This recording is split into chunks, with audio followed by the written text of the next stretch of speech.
Let's look at the weather, shall we? Did I tell you enough about it last night? Was I dead wrong every time I opened my mouth? However, we continue to look at the forecast. A chance of rain on this 53-degree night. It's actually pretty pleasant in downtown St. Louis, and who knows about tomorrow. We'll worry about that on Friday. The starting lineup for the Tigers brought to you by Bank of America, and this is that new look to Jim Leyland's lineup. He's got Granderson at the top, Monroe in the number 2 spot, but then Guillen is hitting third. Ordonez is still cleaning up. Casey is 5th. Ivan Rodriguez, Placido Polanco all the way down in the 7th spot. Inge and Jeremy Bonderman, the pitcher, he bats 9th. Jeff Suppan, the right-hander, the MVP of the NLCS, a 12-game winner during the regular season, had a lights-out second half, and it has carried over into the postseason with that ERA of 1.86. And now we look at the defense behind him. State Farm covers the field. I'll look at the Cardinal defense. Chris Duncan gets the start in right field. It's his first outfield start since Game 2 of the National League Championship Series. Preston Wilson across the way and left. And then a typical look on the infield with Aaron Miles getting his second start of this World Series. He is at second base.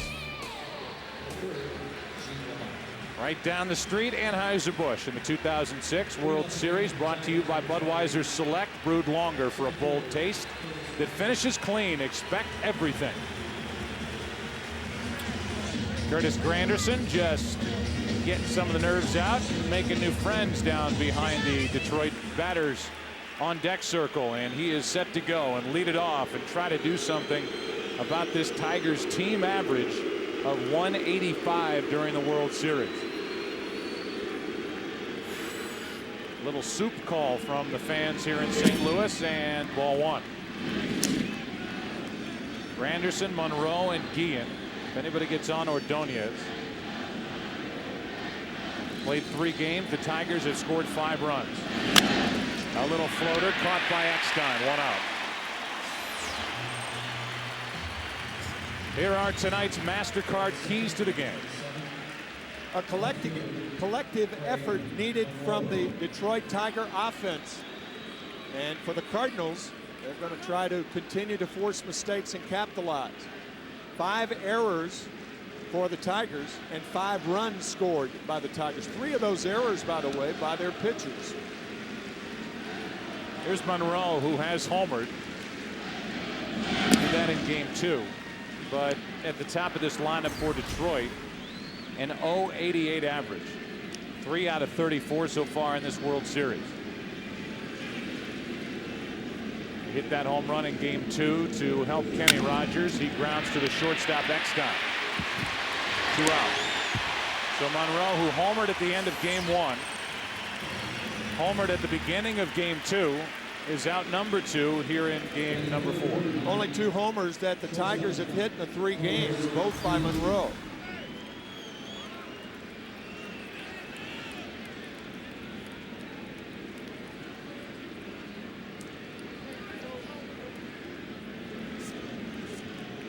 Here's Guillen.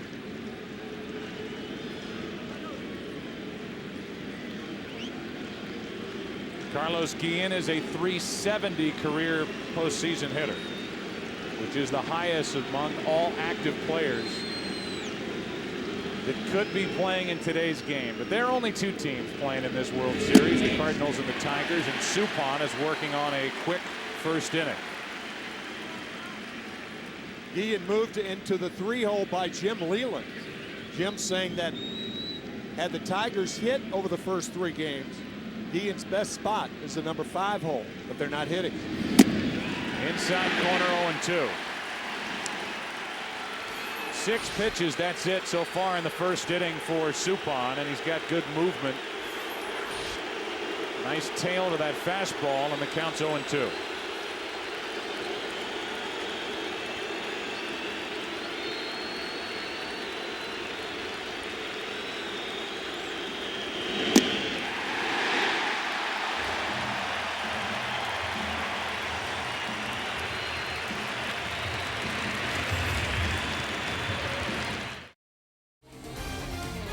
Here's the lineup for the Cardinals, brought to you by Bank of America. Eckstein leads off. Duncan is batting the number 2 spot. Then Albert Pujols, Jim Edmonds cleaning up against the right-hander, Rolen, Preston Wilson, Yadier Molina, Aaron Miles, and Jeff Suppan pitching and batting ninth. These are two teams that are hitting under 200 during this World Series. Jeremy Bonderman won 14 games during the regular season, and here's the scouting report on this very good young right-hander. Young 23-year-old right-hander, 94 miles per hour with a heavy fastball. His slider, as Kevin Kennedy said in the pregame, is a strikeout pitch, and the Cardinals will have to lay off that pitch with 2 strikes. Otherwise, Bonderman will eat you up.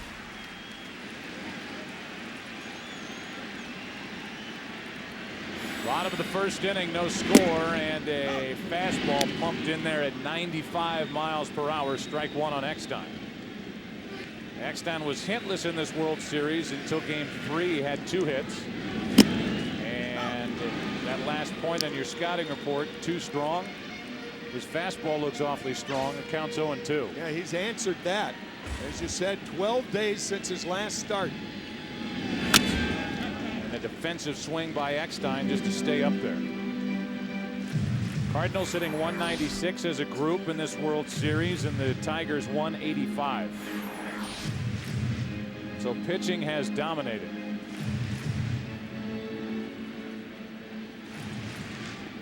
That was the clincher. ALCS Game 4 got a no decision. Those were his numbers against the A's after pitching against the Yankees in the division series. 8 1/3 innings, 2 runs on 5 hits. Even with the off day yesterday because of the rain out and potential with rain tomorrow, Jim Leyland will not play around with his rotation at all. 1 ball, 2 strikes on Eckstein. Yeah, that's the slider that Jim Leyland loves, and that Cardinal hitters will have to lay off of when they're behind in the count. That ball out of the strike zone, low and away to righties, down and into lefties.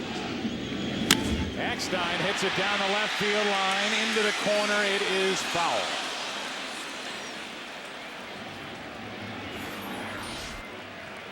That ball down and in, pulled foul by a man that had only 2 home runs during the regular season.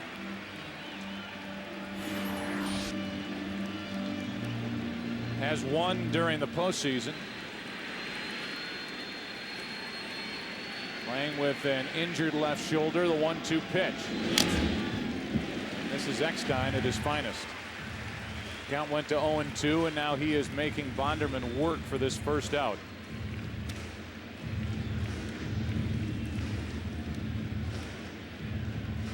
For Bonderman, since 2003, every year his innings pitched have gone up.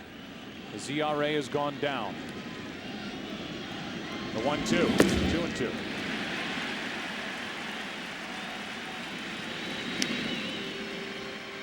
Here are the numbers for Bonderman since 2003, and you see 214 innings pitched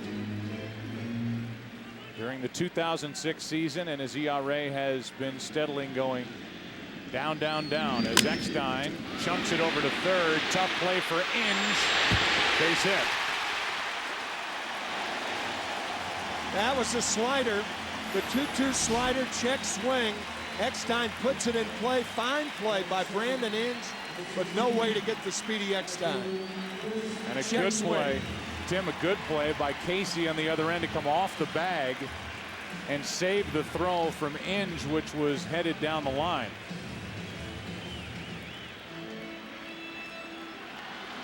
A lot of people don't realize how very difficult that bare hand play is. Not only bare hand, but you have to have it in your fingers ready to throw. Here is Chris Duncan. And there is a fastball for a strike. Duncan is 1 for 4 so far in this World Series. Tony La Russa asked him prior to this start which field he wanted to play, left field or right field. He says he feels more comfortable in right field. And he grounds one to short. Easy for Guillen to step and throw, double play.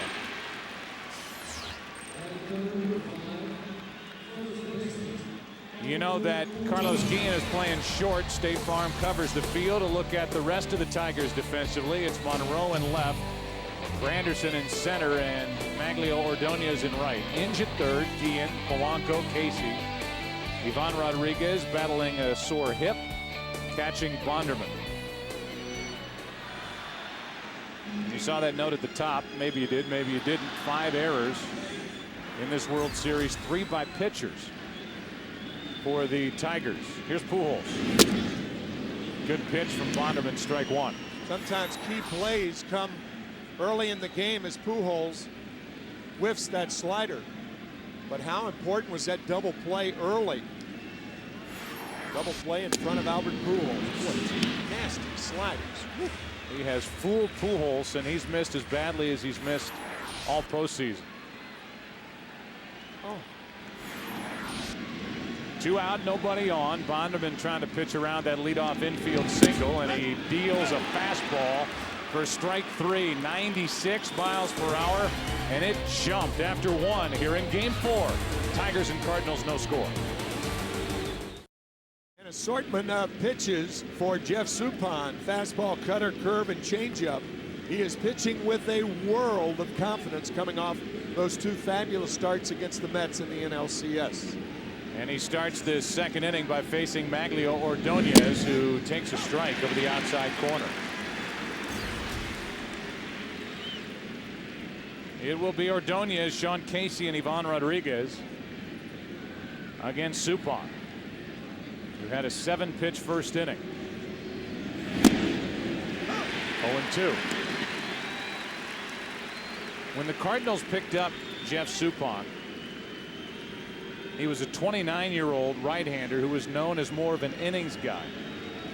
He had changed organizations 5 times, and he has developed into one of the few big game pitchers that you'll run across on any roster.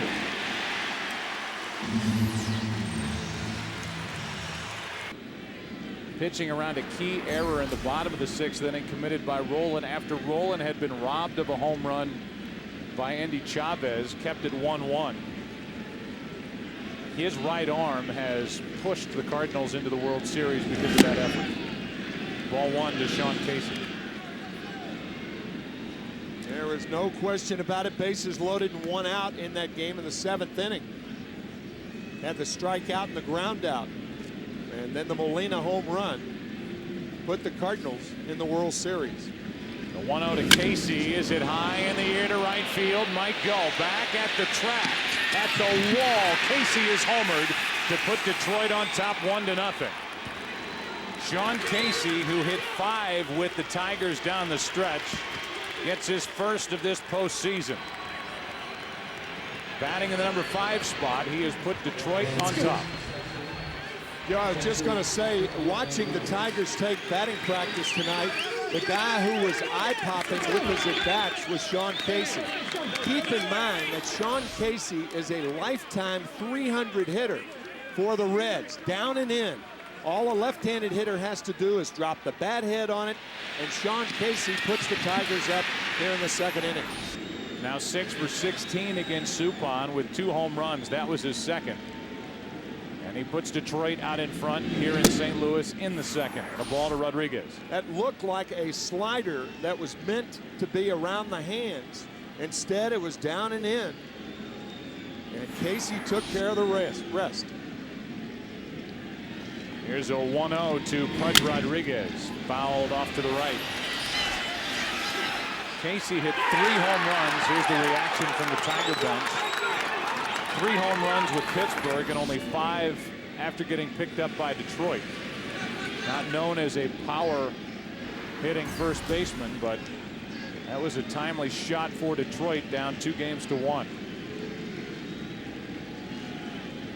Rodriguez fights it off and grounds one through the right side, and Ivan Rodriguez has his first hit of this series and had been 0 for his last 23 prior to that base hit. Suppan trying to come inside, and a little inside-out swing. And Pudge Rodriguez with his first hit of the series.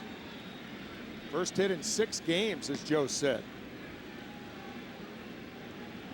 Now I think you're going to see the runner in motion somewhere in the sequence right here with Placido Polanco. Sometimes the best way to fight your way out of a slump, and he's been in one the last 3 games, is to put the hit and run on. This guy's as good as there is in the game in doing so.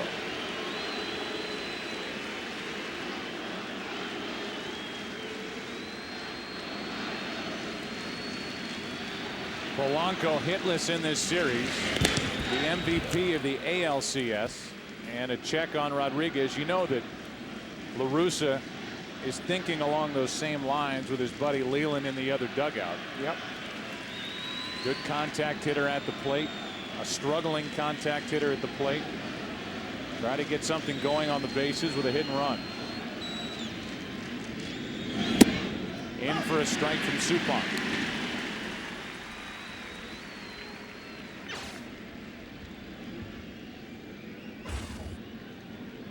Polanco hit .471 during the first 2 rounds of this postseason. That's why his 0 for 10 start to this World Series is so shocking.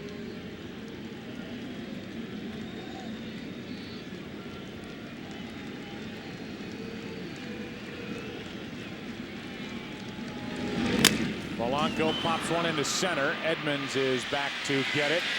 Ivan Rodriguez is tagging and trying to get to second. He will make it as he took second base on Jim Edmonds. Good base running by Rodriguez. He pushed it, and he's in scoring position with 2 out. Rodriguez went halfway, and then he saw Edmonds drifting back, catching the ball on his back foot. Jim surprised that Rodriguez would try it. Excellent base running by Pudge Rodriguez.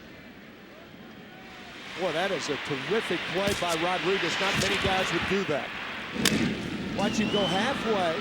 He sees Edmonds going back, catches it, going away from the infield. Good play. Cardinals just appealed to see if Rodriguez left too soon. The first base umpire, John Hirschbeck, said he didn't, so now it's Inge. The Cardinals will walk Brandon Inge and pitch to Bonderman, who is 0 for 19 in his career swinging the bat. So how important was that for Rodriguez to go to second base, forcing La Russa to walk Inge and get Bonderman up there, who's 0 for 19 in his career. That is a key play by Rodriguez. It sets up the 3rd inning at the very least. So the intentional pass, and Bonderman will walk in hitless in his career with 12 strikeouts in his 19 outs. That's Jim Edmonds talking to Chris Duncan, the young right fielder, saying, hey, you got to tell me that he's going. Yep, inexperience on Duncan's part, but there's no way for a center fielder to know that, because he's busy zeroing in on the ball. Bonderman takes a pretty good hack. We were watching him during batting practice, and for a guy who's 0 for 19 with the 12 strikeouts, you think, well, he doesn't swing the bat well at all, and that's not the case.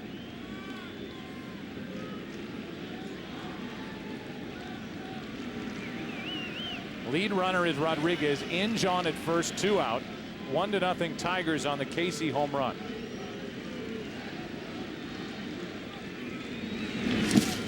Bonderman fooled on the pitch. It's 0-2. Good breaking ball from Suppan. Jeremy may see that pitch again.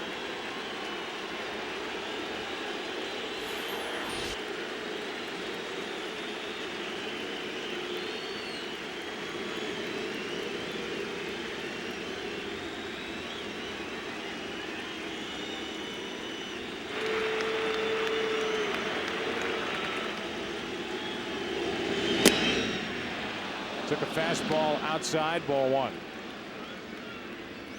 Cardinals in their half of this second will have Edmonds, Rolen, and Wilson.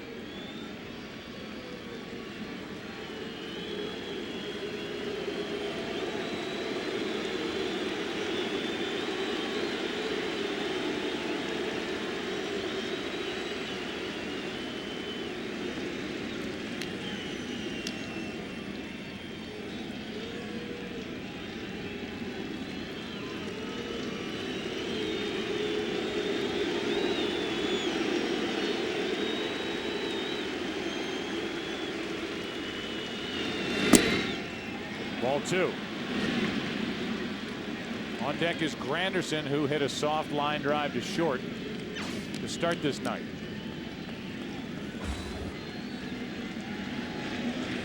Suppan trying to ring up his 3rd strikeout of the night. Strand a couple.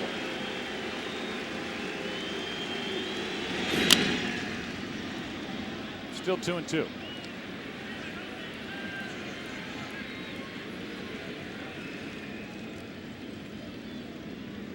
Tony La Russa, who we just showed you, has named his starter for tomorrow because of the rain out last night. He is going to skip Anthony Reyes, who was the winner in game 1, and go to the loser from game 2, Jeff Weaver, against Verlander. Here's a 2-2. Bonderman just got a piece, did a good job to do that. The biggest difference between the Cardinals and the Tigers from a pitching standpoint is that the Detroit Tigers, one of the best rotations in baseball featuring Kenny Rogers, but they have 4 in their rotation. The Cardinals are dealing with 3 pitchers now. So it's 3 starters for the Cardinals, 4 for the Tigers. Bonderman has made Suppan work and grounds one to first right at Pujols. The inning is over. However, the Tigers strike first. We go back to that play in the top of this 2nd inning, caught by Edmonds, and then Ivan Rodriguez took advantage and took a base. And then Jim Edmonds telling Chris Duncan, who's only started 19 times in right field this year, let me know something. And now Chris saying, I saw Jim going back and talking to David Eckstein. Inexperience showing up there on Chris Duncan's part. Edmonds will walk to the plate first up against Bonderman. Jeremy made a start against the Cardinals on June 25th. When 7 innings, allowed 1 run, struck out 8. And he allowed a leadoff infield hit to Eckstein in the first. Duncan bounced into the double play. Pujols struck out on 3 pitches. And now Edmonds first up.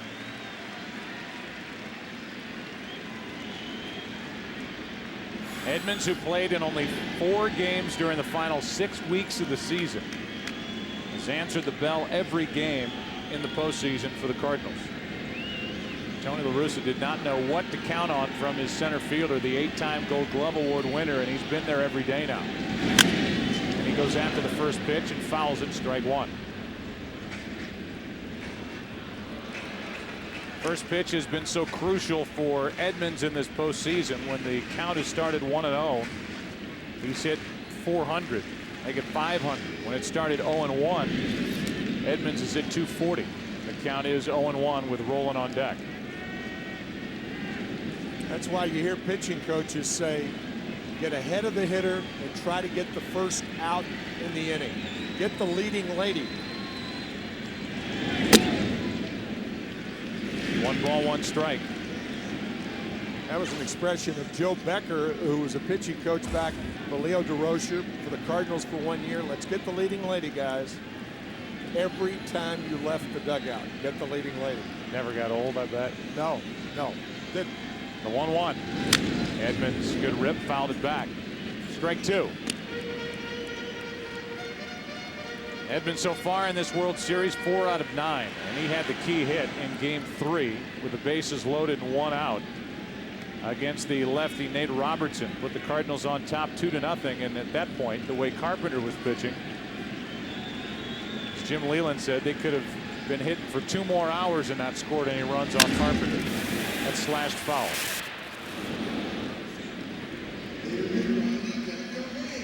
Still 1-2 on Edmonds.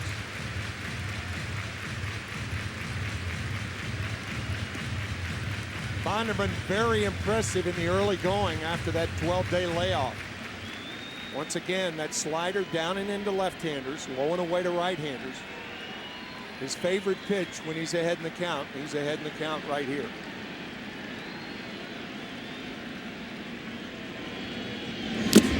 And Edmonds strikes out to start the 2nd, and let's check in for the first time tonight with Chris Myers. Hey, Joe, from down on the field here, the weather report so far so good. No rain expected until about midnight local time. The field in excellent condition according to the players after batting practice. The left field spot a little damp because of the tarp where the grass meets the warning track. And all the outfielders are wearing metal cleats tonight for better grip. Maglio Ordonez switched from the preferred rubber cleats to the metal. Curtis Granderson said we'll play fly balls that land in front of us cautiously because the surface in the outfield grass is slick. Speaking of slick, let's go back up to Joe and Tim. Thank you, Chris. 1 ball, no strikes now on Scott Rolen. A lot of talk during the NLCS about the relationship between Scott Rolen and Tony La Russa. There is no talk about it anymore because the Cardinals got through the Mets, and here they are in the World Series leading 2-1, and Rolen has an 8-game hitting streak. He's hit in every game since La Russa benched him in Game 2 against the Mets.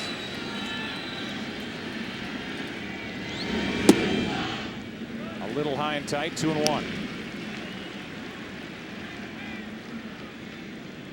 Up to that point, when he was benched, Rolen had been 1 for his last 29 in the postseason.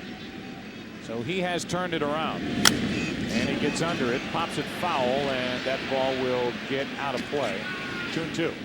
Scott Rolen, not unlike most major league players. When I'm not playing, I'm unhappy. When I'm playing, I'm happy. And within that, you ask Scott, not being told that he wasn't going to play that Game 2 and finding out about it when he got to the stadium is what didn't sit right. But all that is ancient history now with the Cardinals in the World Series. A 2-2 pitch. Good pitch from Bonderman. Rolen checked his swing. It's a full count. Fastball just misses outside.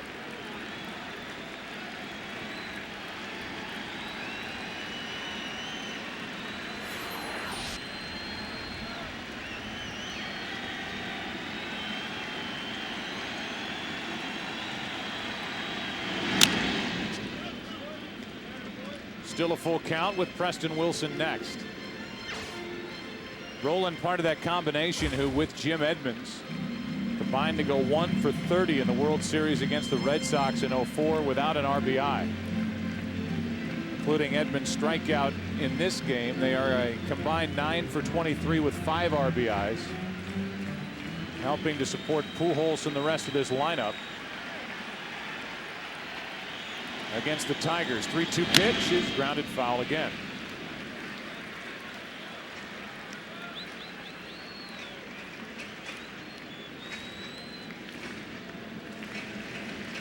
Scott Rolen turning around and asking Mike Winters, the home plate umpire, if that pitch was a ball. It was inside.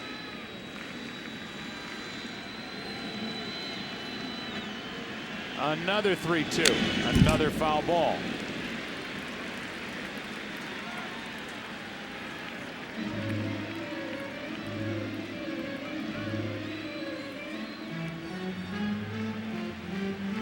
Bonderman had a roller coaster type season. He started 11-4 through the end of July and then went through an 0-4 stretch with a big ERA of 5.5. But since the 11th of September, he's undefeated, 4-0. And Rolen hits one in the air to left field. Back at the track, Monroe for out number 2. Rolen hit that ball just above the trademark. Was not on the sweet spot. It's a thing about Bonderman's fastball, that tailing heavy fastball. It's very difficult, even when you make pretty good contact. It's tough to hit him out. He allowed 21 home runs this year, which is not a lot for a guy who worked 214 innings. Monroe makes the play on the warning track.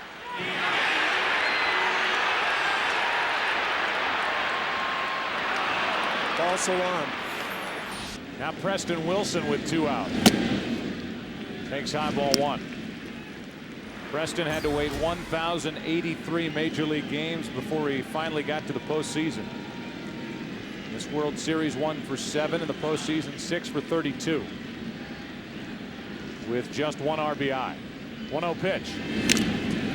And caught a piece of Rodriguez for the second game in a row.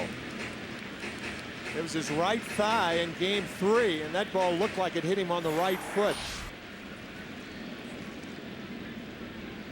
Nope, hit him in the thigh again. That area is already bruised from that shot he took in game 3.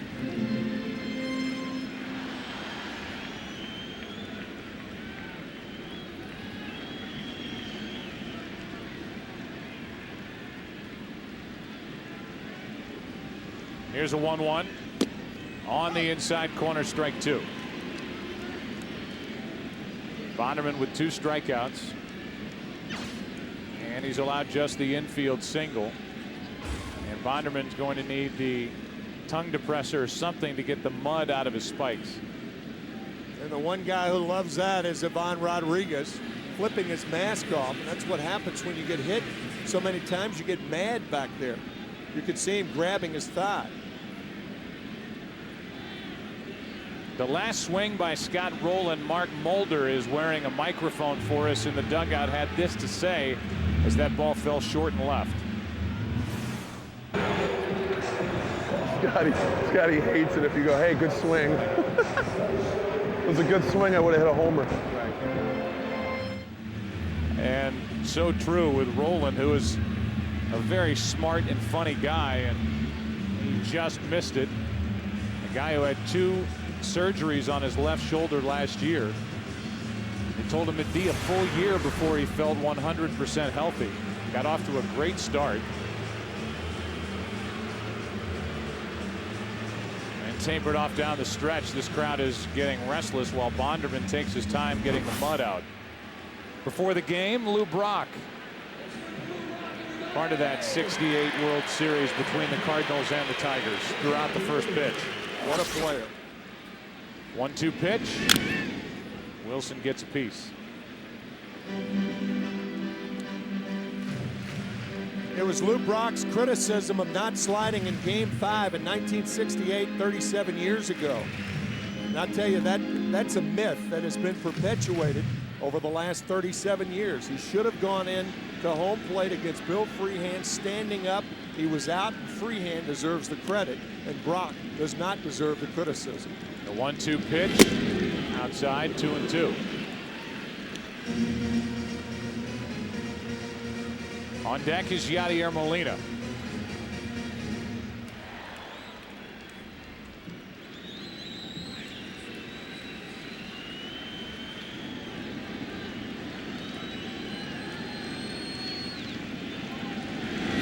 Wilson grounds it back to Bonderman. And Jeremy Bonderman, the 23-year-old, is through 2 uneventful innings. We go to the 3rd. Who's coming up? Top of the order for the Tigers, who lead by 1. Curtis Granderson will lead off for the Tigers. Top 3 in the lineup: Granderson, Monroe, and Guillen against Suppan. Took 7 pitches for Suppan to get through this group in the first inning, and he misses with ball 1. Jeff Suppan, a real likable 31-year-old from California, free agent to be, and certainly should cash in wherever he goes after this postseason and what he did for a little against the Padres, certainly against the Mets, and then whatever happens in this World Series against Detroit. Cardinals would love to be able to bring him back. I think they will. Here's a 2-0. Granderson rips it into right field. Over in the corner is Duncan. Granderson's got at least 2. Duncan plays it well out of the corner, and it's a leadoff double for Curtis Granderson. We talked about it in the opening that the Tigers had to get Ivan Rodriguez, Curtis Granderson, and Placido Polanco going if they expect to beat the Cardinals. Well, 2 out of 3 ain't bad. First Rodriguez and now Granderson. That is the first time in the League Championship Series and the World Series that a hitter has had a hit to lead off an inning against Suppan. Here's Monroe, who grounded out to short his first time. Craig homered in the first 2 games. Game 3 was 0 for 4, and he's 0 for 1 tonight. Changeup misses low. That's ball 1.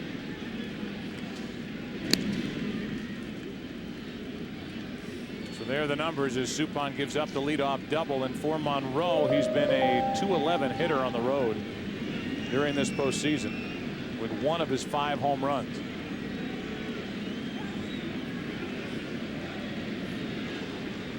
Tigers lead 1-0 and trying to do something with this leadoff double. 2-0. That's the thing, when you get your leadoff runner on, it builds the inning towards scoring runs cheaply.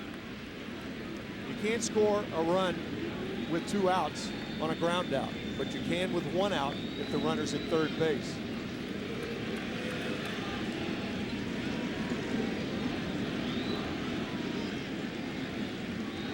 Monroe with a count 2-0 takes ball 3. On deck is Guillen. Carlos struck out his first time, but he has been the most potent hitter on a day-to-day basis for this Tigers team in the postseason. Again, hitting .370 in his career in playoff baseball.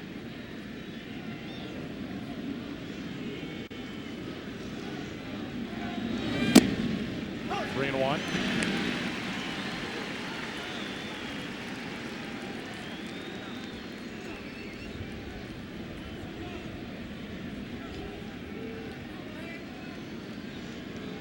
Tigers with 3 hits in 2+ innings.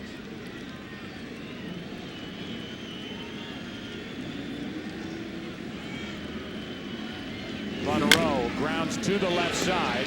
Rolen gets the high hop. Monroe does not advance the runner. Tim, your old friend Scooter is back, and he gets some assistance from Jeff Suppan as they describe the changeup. Hello, friends. It's Scooter. Hey, kids. This is Scooter's pal, Soup, and I'm here to talk to you about a changeup. A changeup is a fastball that moves really, really slow. Something that Jeff did for us during the regular season last year or the year before, I'm not even sure. And what better time to bring it back than to show a little personality from Suppan and describe for the kids what a changeup is. And that's one of the pitches in the arsenal of Jeff Suppan as he works to Guillen with a runner at second, 1 out. Ordonez next.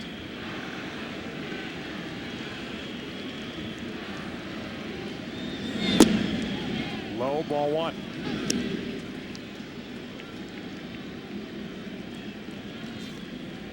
Guillen during the regular season hit .320. 19 homers, 85 RBIs. Trying to come up here with his 6th hit of this World Series.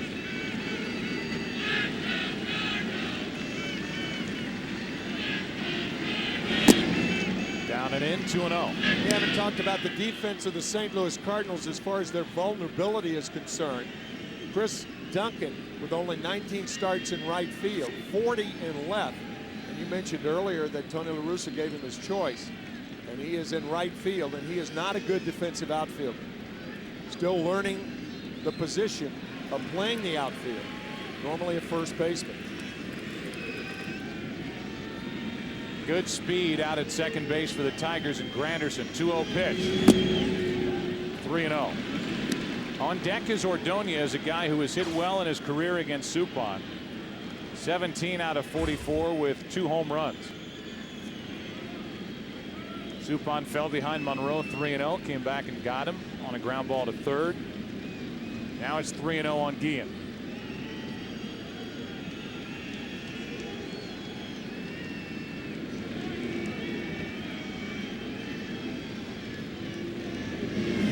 Guillen went after it on 3-0. It's 3-1. Went after it, and it was a little bit high. You want to make that pitch be your pitch. That was not Guillen's pitch, and he fouls it back.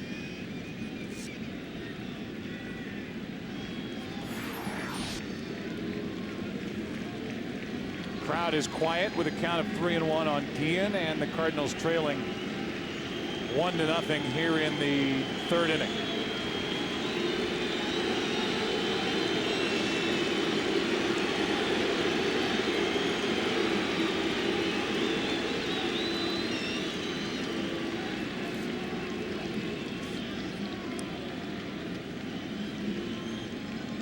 That's going to leave a mess.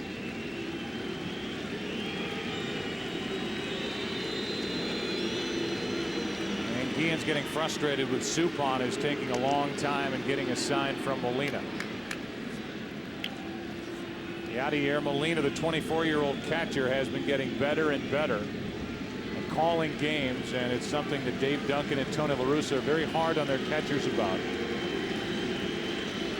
3-1 pitch is low, and it's 2 on with 1 out as Suppan walks his second of the night. It puts 2 on, and it brings Maglio Ordonez to the plate. Kind of an oddity that all 3 times Detroit and St. Louis have met in a World Series, in 1934, which the Cardinals won, in 1968, which the Tigers won, and now here in 2006. The Cardinals won Game 1, Detroit won Game 2, the Cardinals won Game 3. In the previous 2 matchups, the winner of Game 4 ended up losing the series in 7 games. Detroit in 34, the Cardinals in 68. Now Ordonez steps out. When Suppan needs a ground ball, he goes to his fastball down in the strike zone. And that, for the most part, is what every pitcher does. You don't go for ground balls on all speed pitches. And a fly ball into left field. Ordonez got under it. Preston Wilson finds it in the mist and hauls it in for out number 2. Sean Casey will walk in. His last time up, he went deep, and Mark Mulder was on the bench with questions.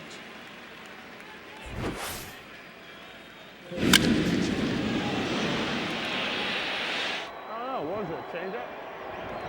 Is that changeup? It looked like he was out in front of it.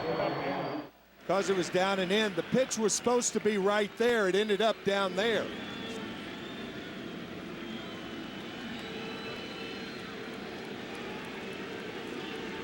Out in front of it and hooking it for a home run. The only run of the night, and Casey has a chance to do some more damage. 2 on with 2 out. On the other hand, Suppan is 1 out away from pitching around a leadoff double. And Casey with a base hit into right field. That will add to the lead. Granderson will dig around third. They're going to bring Guillen around and now stop him late. And it's 2-0 Detroit. Casey with both RBIs tonight. Sometimes if you hit a pitch and hit the ball out of the ballpark, when you come up the second time, you look for another pitch. The fastball was the home run. Now the curveball, and it looked like Casey was looking for the breaking ball. He got it and drives in his second run of the ball game. Not a bad breaking ball from Suppan. If you hit a pitch like that, you almost have to be looking for it. Good hitting by Casey. Granderson scored easily, and then Guillen was being waved around and stopped very late by Gene Lamont.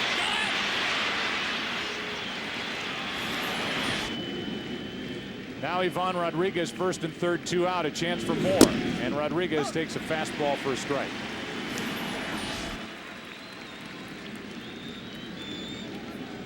The reaction from Tony La Russa, a shake of the head on that base hit, and it was just a base hit by Casey despite it being down the right field line. He stopped it first.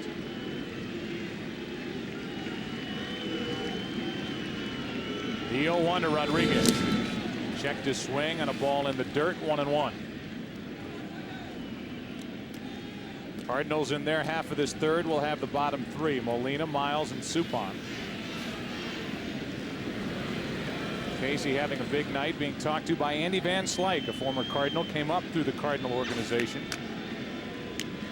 Came up in '83, played in St. Louis through '86, and was traded in spring training in '87 to the Pirates for Tony Pena. 1-1 pitch, 2-1. Van Slyke had a great career for Jim Leyland with Pittsburgh. And tried a number of years back to make the Cardinals team out of spring training, playing for Tony La Russa. Hit well in spring training, didn't make the club, and he hung it up.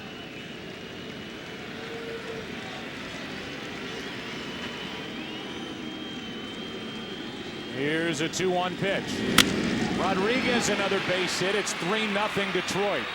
Ivan Rodriguez goes the other way for the second time tonight. And the Tigers lead 3-0 here in the third inning.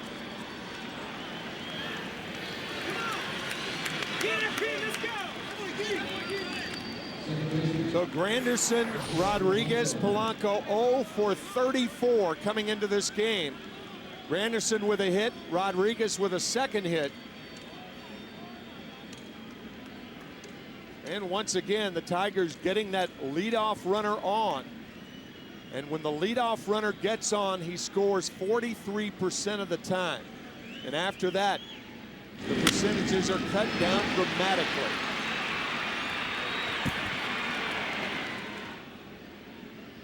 So Ivan Rodriguez took advantage of that pitch that stayed up. And now it's 2 on with 2 out. And Placido Polanco, the other guy who's still hitless, and now batting in the number 7 spot, trying to add to a 3-0 lead. Lead runner is Casey, who does not run well, strike 1. So it's the same pieces to the lineup, just in a different order. And Polanco batting 7th. That caught a piece of Molina on its way back to the screen. Polanco's 0 for 1, but the other guys, Casey in the number 5 spot is 2 for 2 with a homer and an RBI single. And Guillen with a walk and a run scored, batting 3rd.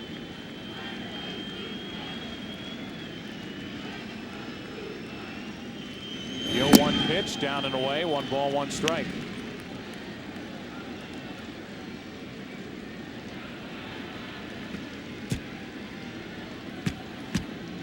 Coming in their careers against Suppan, Ordonez, Casey, Rodriguez, and Inge. A .393 average with 3 home runs entering tonight.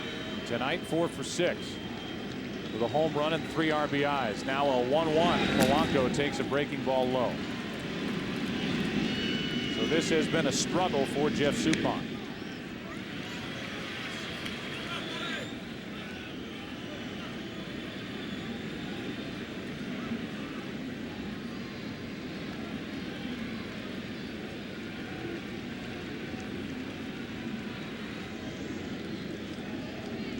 A 22 pitch, 15-minute half inning for Suppan here in the top of the 3rd. A 3-0 Detroit lead, and Polanco grounds to short for Eckstein. We go to the bottom of the 3rd inning. Bottom 3 in the lineup coming up for the Cardinals. Molina, Miles, and Suppan. 2 more runs for Detroit. They lead at 3-0. I think this one.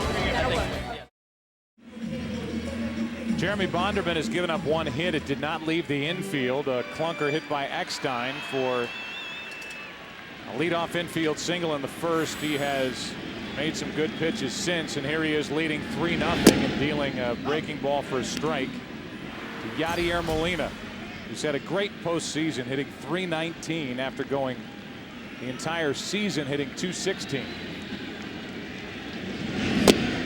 Out in front there, and it's 0-2.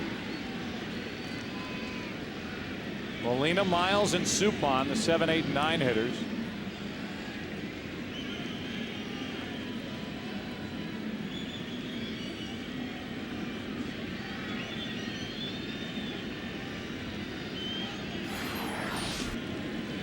Tell you, no right-hander in baseball is going to hit that pitch. No bat's long enough. Here's an 0-2 from Bonderman. Molina grounds to 3rd. Inge backs up on it and now shows off his arm. 1 out. Half past the hour, 8:30 here in the Central Time Zone, and we give you a game summary brought to you by Verizon Wireless. Sean Casey, his first career postseason home run. He wasn't finished. He got a 2-out RBI base hit his next time up, which led to another run. Ivan Rodriguez 2 for 2 tonight. And again, that note that the Game 4 winner in the previous 2 World Series meetings between these 2 clubs has gone on to lose. A little flare for a hit. Nice job by Granderson to block it and keep it in front of him. And Miles is on with a 1-out single here in the 3rd inning. Watch Granderson play it on the short hop, and that ball gotten by him. Probably a double for Miles, but Curtis keeps the ball in front of him. Sometimes a center fielder just can't read those line drives. You think you have a chance, it gets down quicker than you think it does, but he kept it in front of him, holding Miles to a single. Now Suppan, a career 195 hitter, has a home run this postseason. Got Traxel back in the NLCS. Figure a spot to bunt, and Bonderman steps off.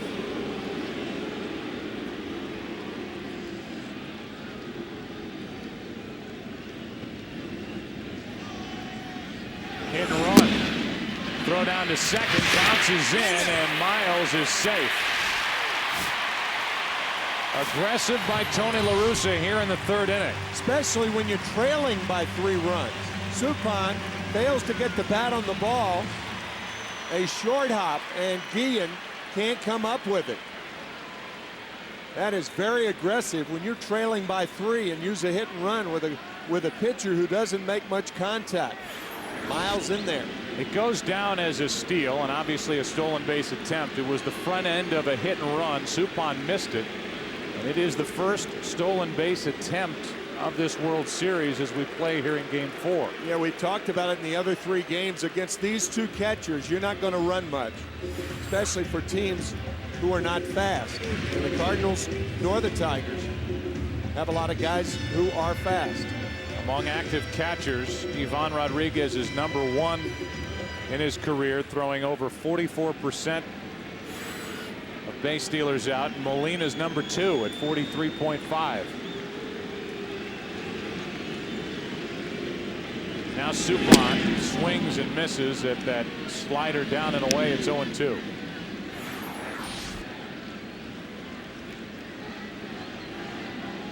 I don't think he came too close to that one. No, you're not going to miss a ball by any more than that. And have the catcher catch it.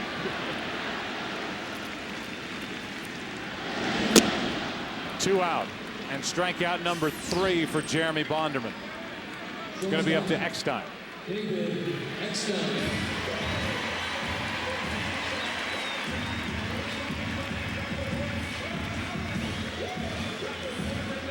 Best thing Suppan did in that at bat was swing and miss on that first pitch to allow Miles to steal second, and now Eckstein has the RBI chance. Well, that's a very good point, because what he didn't want to do, he did, and it worked. Eckstein singled his first time. Has just 2 RBIs for this postseason. Nice play by Rodriguez. Ball 1.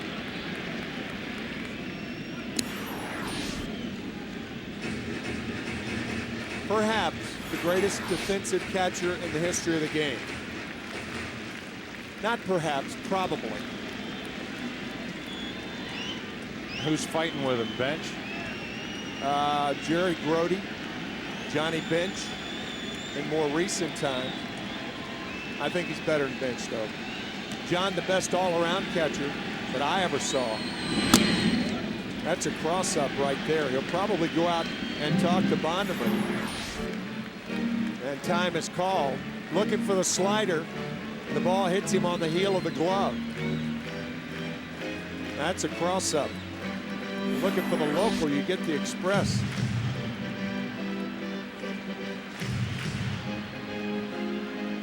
Or maybe that was just Johnny Bench watching on TV back at home saying, miss it.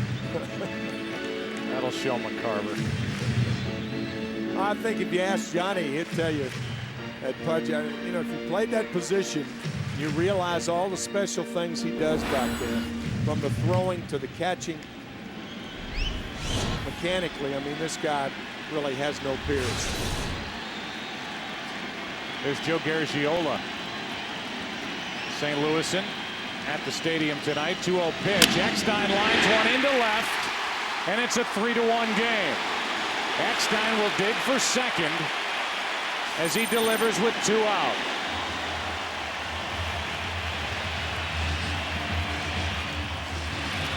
That was a pretty good pitch from Bonderman. In fact, Eckstein went down to get it. Right in here.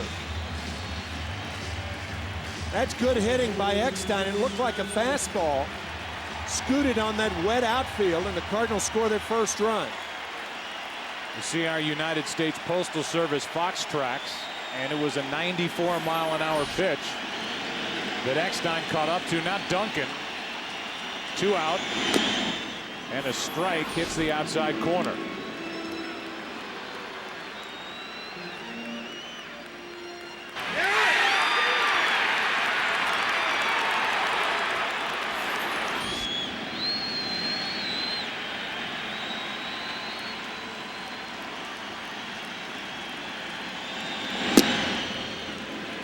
One ball, one strike.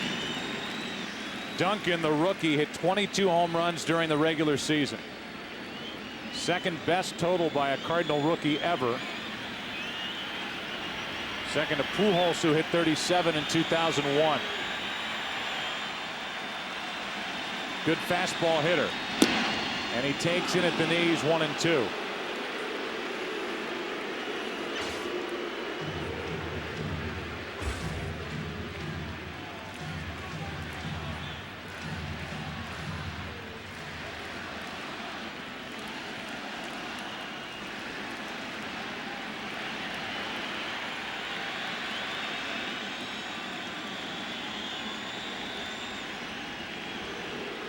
And now Rodriguez wants to go talk.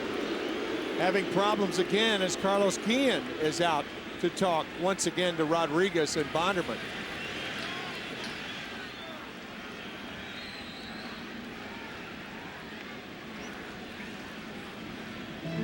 So Bonderman, even though he's given up just 1 run on 3 hits, hasn't had any quick and easy innings either. A career high 214 innings pitched during the regular season. Thrown 47. This is number 48. And it's high to Duncan, 2-2. One thing that the Cardinal hitters can look for off Jeremy is that most every pitch is the same speed. 94-mile-an-hour fastball, 91-mile-an-hour slider. Does not have a real good off-speed pitch. That's tight on Duncan with Albert Pujols waiting on deck.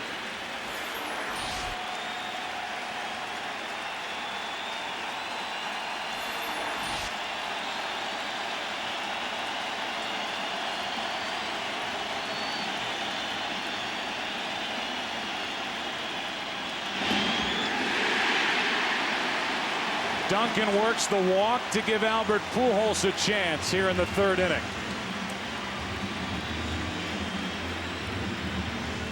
First time around, Tim, Albert Pujols waved at 2 sliders way off the plate and then took a called 3rd strike on a fastball. The slider, and now the fastball for a strike. But rarely has a crowd been this vociferous about a walk, but they realize the walk to Duncan brings up Pujols. Pitching coach out to talk with Bonderman while Pujols is presented with one of the few RBI opportunities he's had this entire month. In his postseason career with runners in scoring position and 2 out, a .474 hitter.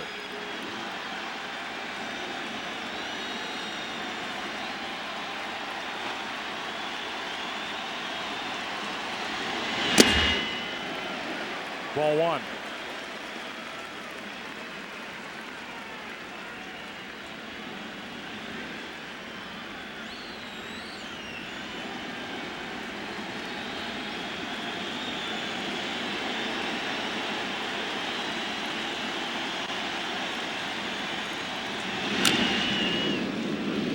One ball, one strike.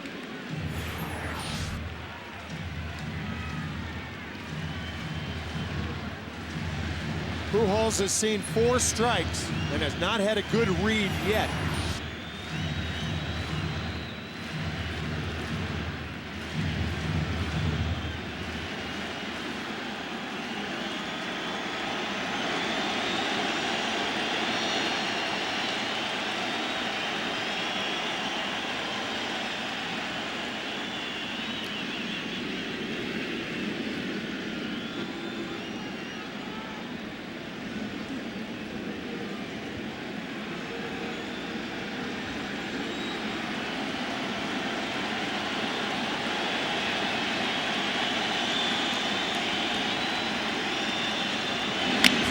To the left side, Inge stumbled going after it, makes the play, and the inning is over.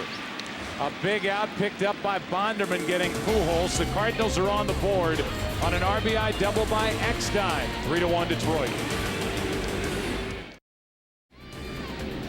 Fourth inning now, and for the Tigers, 8-9-1.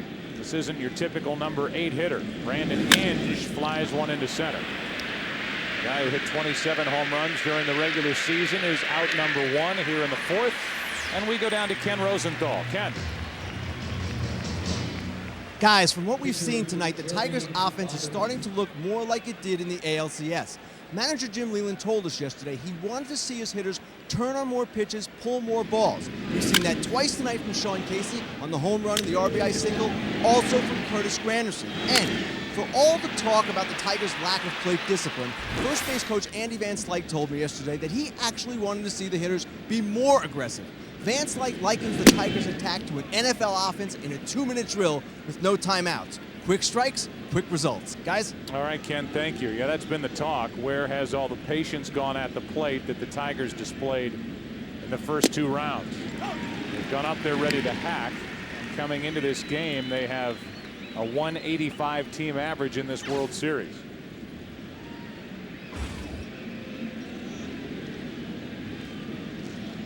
Bonderman with a count of 1-1. He did not go in the count 2-1. That's John Hirschbeck, the first base umpire. Bonderman holds up. Really not even close. Bonderman grounded out to the right side with a couple on his first time up. Now 0 for 20. Swinging the bat in his career. He'll get some hits though, because he's got a swing. 2 balls, 2 strikes.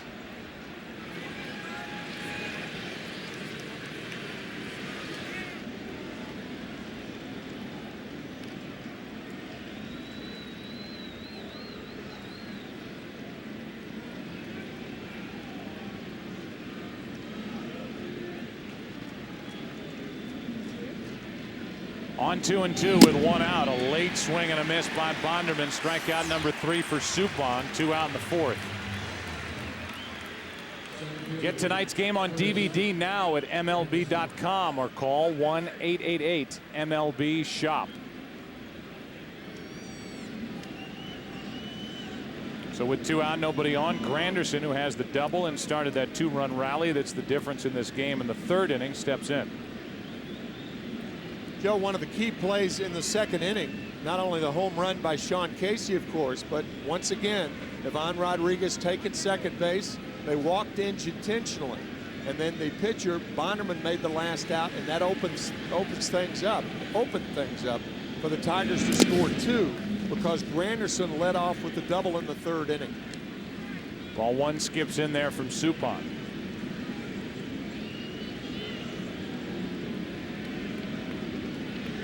Cardinal infield in on the corners. 1-0 pitch. Granderson grounds to one of those corner infielders. Foul. 1-1.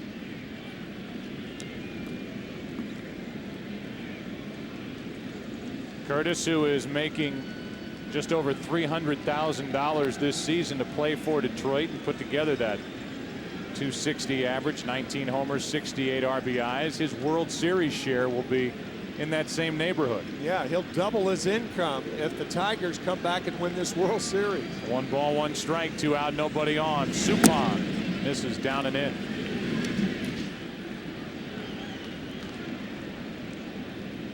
"15 innings in the NLCS, 1 run on 5 hits against the Mets, 3 runs on 5 hits tonight against Detroit for Suppan in 3 2/3.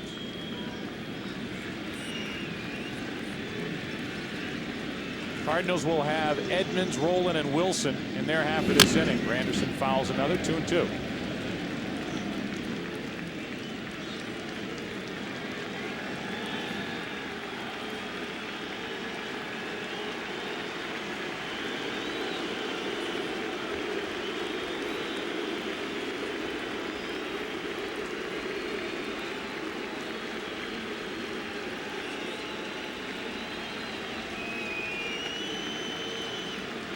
A 2-2. Granderson strikes out. Back-to-back strikeouts for Suppan. Bottom of the 4th inning in St. Louis. Cardinals come to bat, trailing Detroit by 2. This game gets into the bottom of the 4th inning. Game 4 of the World Series. St. Louis up 2-1, and Edmonds will dig his way in. Jim struck out his first time. 3-1, Detroit out in front tonight. Rolen and Wilson will follow against Bonderman. And ball 1. Remember, Edmonds is a .500 hitter this postseason when the count starts 1-0. Struck out his first time up, and now it's 2-0. I mean, to sound simplistic, but when you're ahead in the count, you can look for a pitch, and normally the pitch will be predictable. That's the reason guys like Edmonds, Jim, very smart hitter, looks for a pitch, often gets it, and doesn't foul it back like that.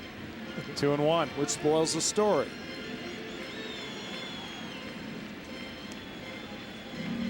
Edmonds is atypical of left-handed hitters in that he loves the ball up. There's a spot where you can get him out where it's way up and he'll go after it, but up around the letters, that's when he will launch.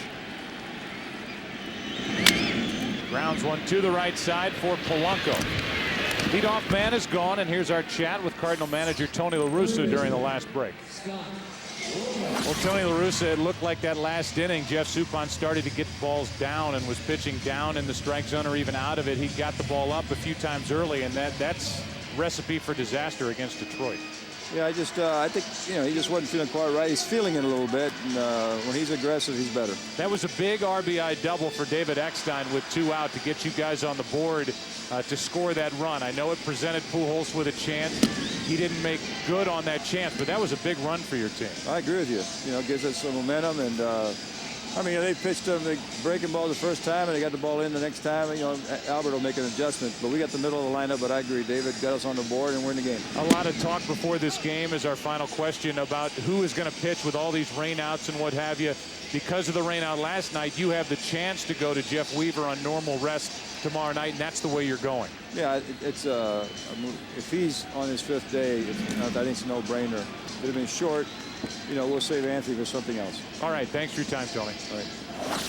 Scott Rolen, meanwhile, has the count 1-2 now with 1 out, nobody on. Edmonds grounded out. Preston Wilson on deck, and there's Jeff Weaver, who was the starter and lost Game 2 in Detroit to Kenny Rogers. Rolen rips one into left field. That pitch was up from Bonderman. Monroe almost overran it, and Rolen is going to try and make it to second.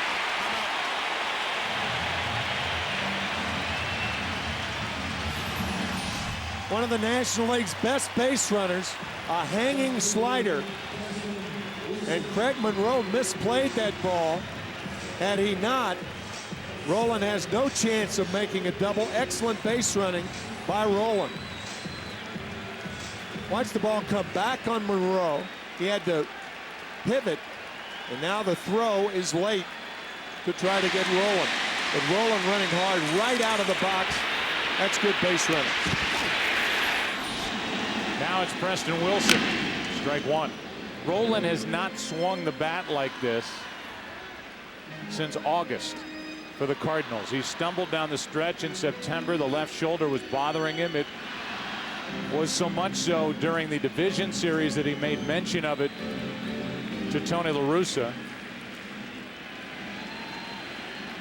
He had a cortisone injection prior to the NLCS. Here's Wilson grounding to second right at Polanco. 2 out. I'll tell you, the Scott Rolen, it was the story of 2 sliders. You may remember the next to last pitch to get the count to 2 strikes.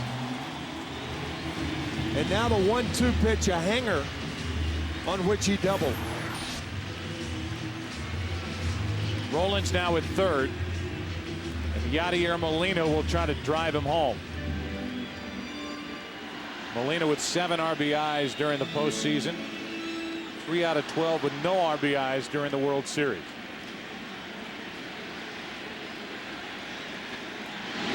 Ripped to third, it's fair, down into the corner, it's a 1-run game. Molina will dig for second and make it with a 2-out RBI double.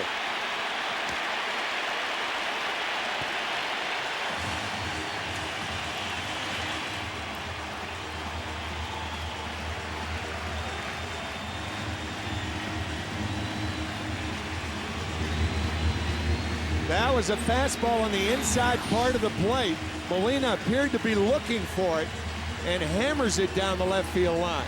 So another big hit for Yadier Molina. Said Rolen hasn't hit like this since August. Molina hasn't hit like this all year. What he's done in the postseason, especially driving in runs and coming up with key hits, hasn't happened. And now with that double, Miles will get the intentional walk and Suppan will be cleared, like the Tigers got to do back in the second when they got Bonderman out of the way. Each side has been handed an intentional walk, and it's a 3-2 Detroit lead here in the fourth.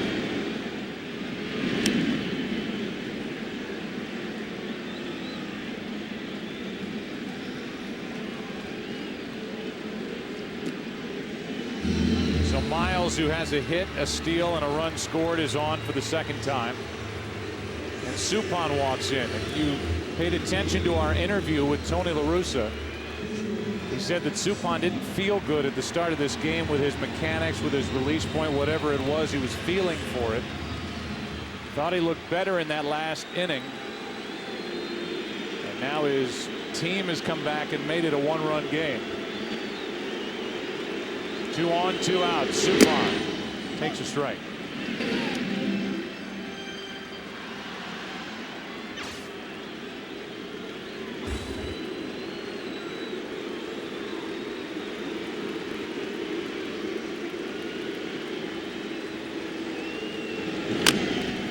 To the third baseman, Inge, foul. Strike 2. In the top of the 5th inning, the Tigers will have Monroe, Guillen, and Ordonez, the 2, 3, and 4 hitters. Good game here in Game 4 with the Cardinals up 2-1.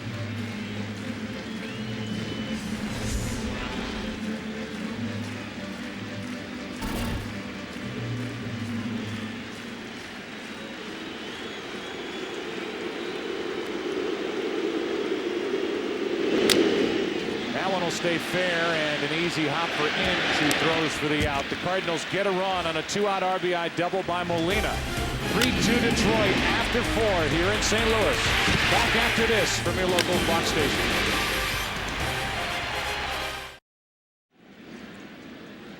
A one-run game here in Game 4 of this World Series, and for the Tigers, they have to go back to work with Monroe, Guillen, and Ordonez against Suppan. See if Suppan has settled into a groove now as the 5th inning starts with a grounder to third. Rolen gathers, throws, got him one away. For more on Suppan, let's go down to Chris Myers. Joe, Suppan told me before the game that he didn't think the weather delay would have a negative effect. He's one of those positive thinking visual guys, but he did say he couldn't shake his earlier meeting this year when he went 5 innings and gave up 3 runs against the Tigers. Said he was tentative. His location was off. Now, in that 3rd inning jam tonight, Dave Duncan, pitching coach, went out there and told Suppan, trust your stuff. You're a much better pitcher when you're aggressive. Since then, no batter has reached. Thank you, Chris. And that's probably more of what Tony La Russa was telling us during our in-game chat. In that 3rd inning, 2 runs on 3 hits. And the RBI now by Ivan Rodriguez is the difference in the game.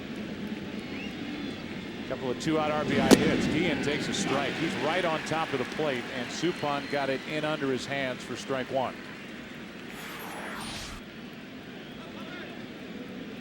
Good fastball to Guillen.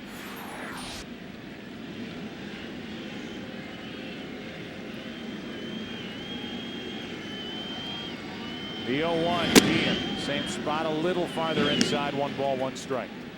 That was interesting from Chris Myers. You know, dart throwers guide their darts. Pitchers throw baseballs. You start guiding the ball. And that's what Suppan is not doing and hasn't done over the last 1 2/3 innings. Guillen off balance on a changeup, fouls it out of play off to the left. Strike 2.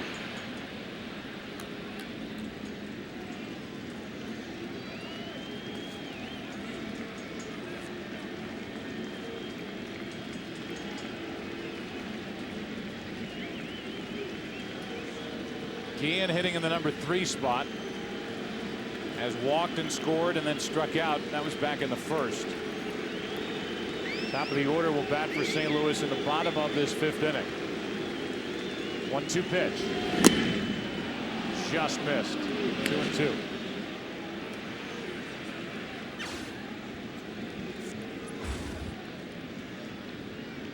Ordonez next.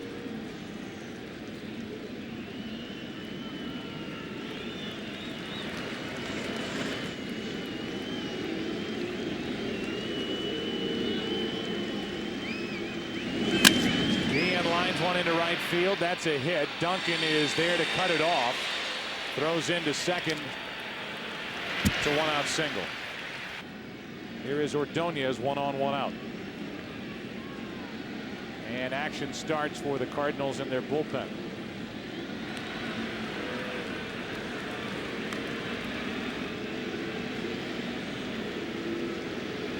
It's interesting who is up and getting loose.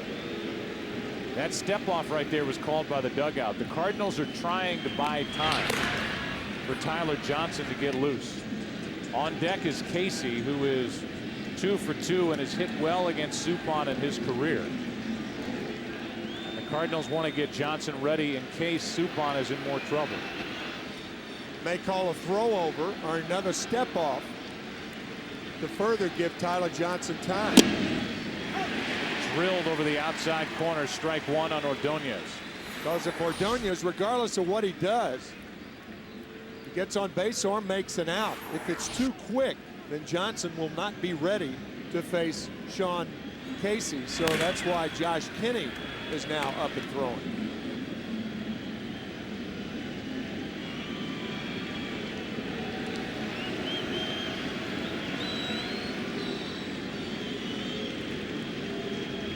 There's the throw over. So the Cardinals have cleared Suppan's spot in their lineup. They just did it in the bottom of the 4th. So La Russa doesn't have to worry about when the pitcher comes up again for a while.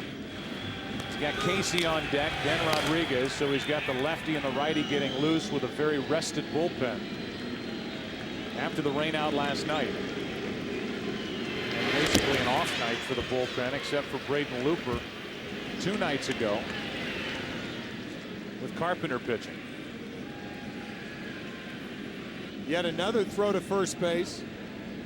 We would think that that would be a throw over call by the dugout. Again, to give Johnson time to warm up.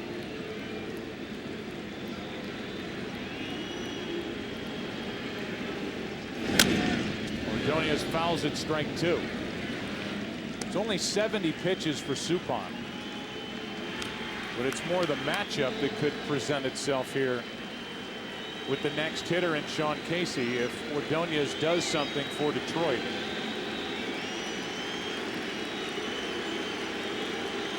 Of all active players, by the way, no hitter has more hits in his career, Suppan that is, than Maglio Ordonez against him with 17.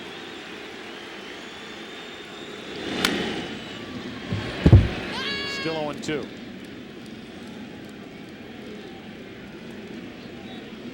So far tonight, Ordonez has struck out and flied to left.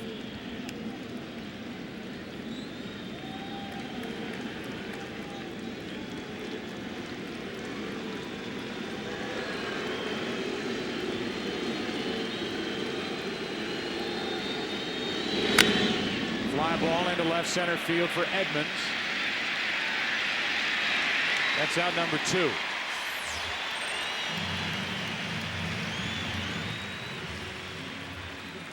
Hit an RBI single. Suppan gets a visit from Dave Duncan as we look back.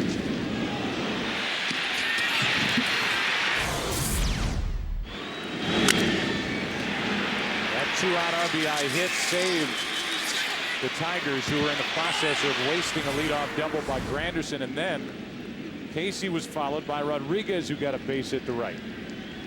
And that out by Ordonez saved Jeff Suppan and allowed him to stay in the game, because if Ordonez gets on, Johnson's in the game to pitch to Casey, but because he got Ordonez out, he'll pitch to Casey. Now Now the same situation applies to the right-handed hitting Rodriguez on deck as Kinney continues to loosen. Casey is a .412 hitter in his career against Suppan. Add to it another hit. He's 3 for 3. Edmonds will throw to third, and safe there is Guillen. It's first and third, 2 out. We'll see if that's it for Suppan. Casey 3 for 3 tonight, hitting .444 against Suppan. And now Rodriguez, who is 8 out of 14 against Suppan, will be the hitter. Good hitting by Casey, good base running by Guillen. Even with 2 outs, Carlos challenging the arm of Jim Edmonds. And I would think that Kinney will be in the ball game. I'd be surprised if Suppan pitches to Rodriguez, especially since Pudge has 2 hits against him tonight, both to right field. Molina out to talk, but no sign of La Russa coming out to make a change with Kinney getting loose.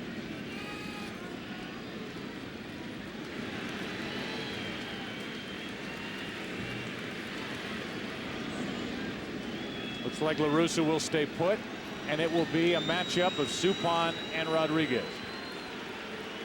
I'm surprised. I'm surprised that Kinney's not in the ball game right now. Rodriguez 8 hits and 14 at bats against Suppan. 2 for 2 tonight. Grounds to the left side. Rolling underhands to Miles. Suppan gets out of the 5th. The Tigers have stranded 6. Top of the order coming up for St. Louis. Eckstein, Duncan, and Pujols. 3-2 Detroit. Here at Busch Stadium, and now the top of the order will bat for the Cardinals. Eckstein, Duncan, and Pujols against Bonderman. 3-2 Detroit here in Game 4. Eckstein's 2 for 2. 1 ball, 1 strike.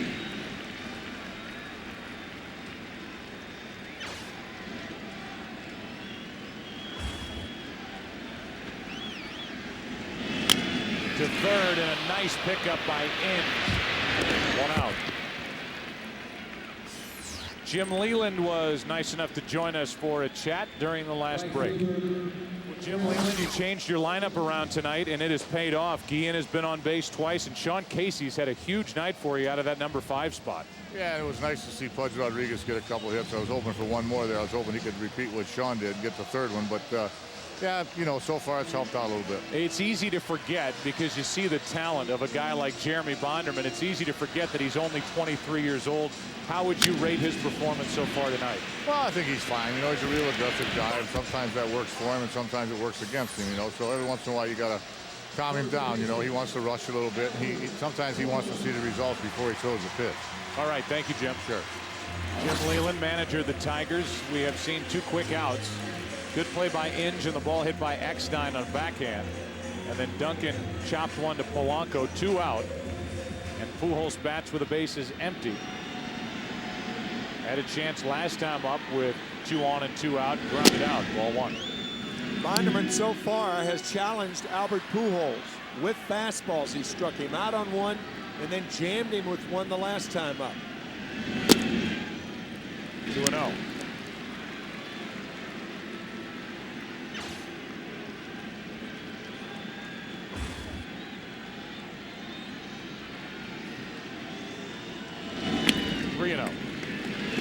I've never heard a manager or a pitching coach say that a pitcher wanted to see the results before he threw the pitch.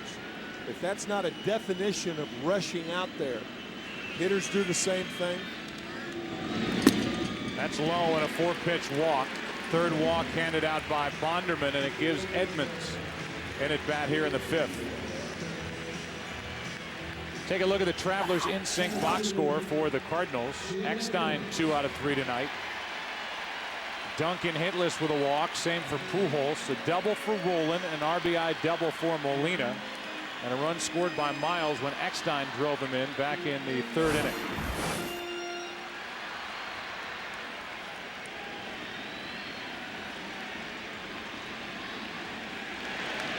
Edmonds hit 19 home runs during the regular season. That's 13 in his career during the postseason. 2 this year. Bonderman has stayed away from Edmonds in all at bats tonight. I think it's a proper thing to do, even though Edmonds does have power the other way. Center field, left field. Tried to hold up on that high delivery. 1 ball, 1 strike.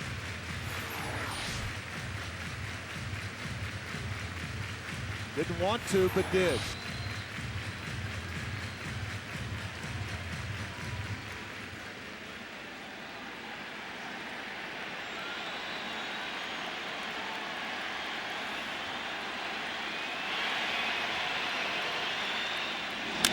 Strike 2 on Edmonds.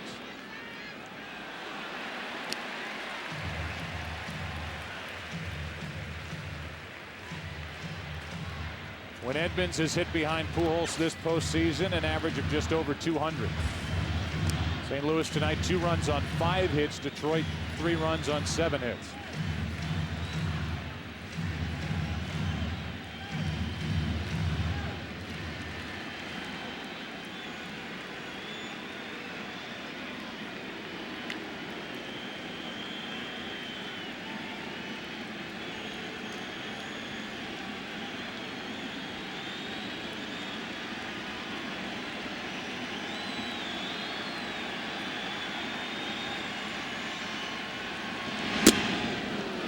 Two and 2.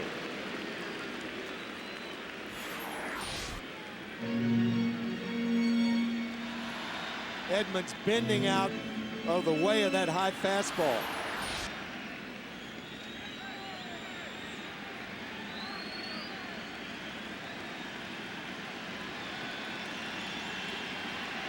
Two-out walk to Pujols. A 2-2 pitch to Jim Edmonds. Tomorrow night, it will be Jeff Weaver for St. Louis against Justin Verlander, the 23-year-old who lost Game 1 to Anthony Reyes.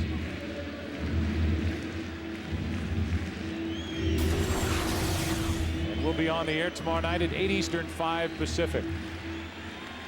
The forecast is not so hot for tomorrow here in St. Louis.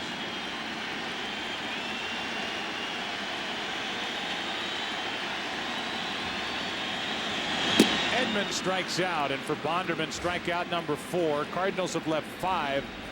We've played 5. Detroit will bat 6th inning, leading Game 4, 3-2. An off night last night, rain out. It's been a good game. Here, Game 4, 3-2. Tigers lead, 6th inning. Bottom 3 in the lineup for Detroit. John Davidson, JD, now the president of hockey operations for the St. Louis Blues. Blues are basically off this entire week until Saturday. Who do they play?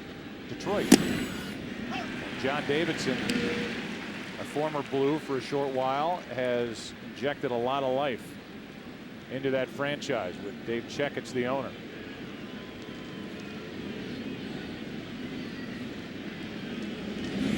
Breaking ball stays high. The only downside to Davidson here in St. Louis as the president of the Blues is that he's no longer broadcasting. I literally would watch a game because he was doing it. He and Doc Emmerich in the Stanley Cup Finals this past year were great. Stanley Cup Finals and Olympic hockey. Polanco rips one into left, and Preston Wilson, spinning his wheels, makes the catch. 1 out. 1 week from tonight on Fox, Thursday's back with the laughs, starting with an all-new episode of Till Death and Happy Hour. Then it's the can't-miss season premiere of The OC. Fox Thursday returns all new 1 week from tonight.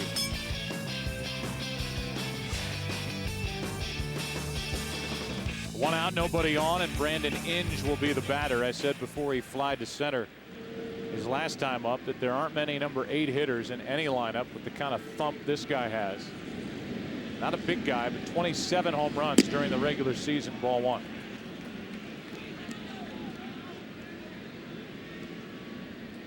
So far, he's hit 1 postseason home run.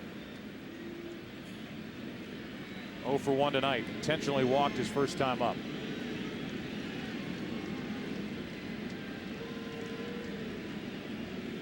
On deck is Bonderman, the pitcher. 2-0. Yeah, Brandon Inge were a third baseman in the National League. He would bat 5th or 6th in the lineup with that type power. More home runs hit at the bottom of the lineup this year for Detroit than at the top. Hinge ready to wheel on that pitch and fouls it down the right side out of the reach of Duncan. 2-1. Well, they've got good hitters at the top of their lineup, and then you've got the kind of power that they have at the bottom half. It keeps turning the lineup over. And one reason why this Detroit team won 95 games during the regular season and finished a game behind the Twins in the AL Central.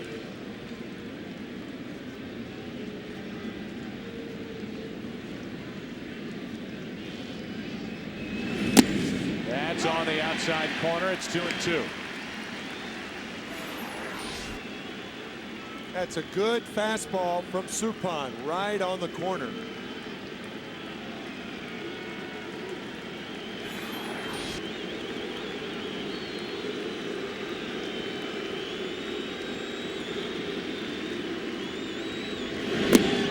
Down and away, full count. If Hinge gets on, that will give Bonderman a chance to bunt.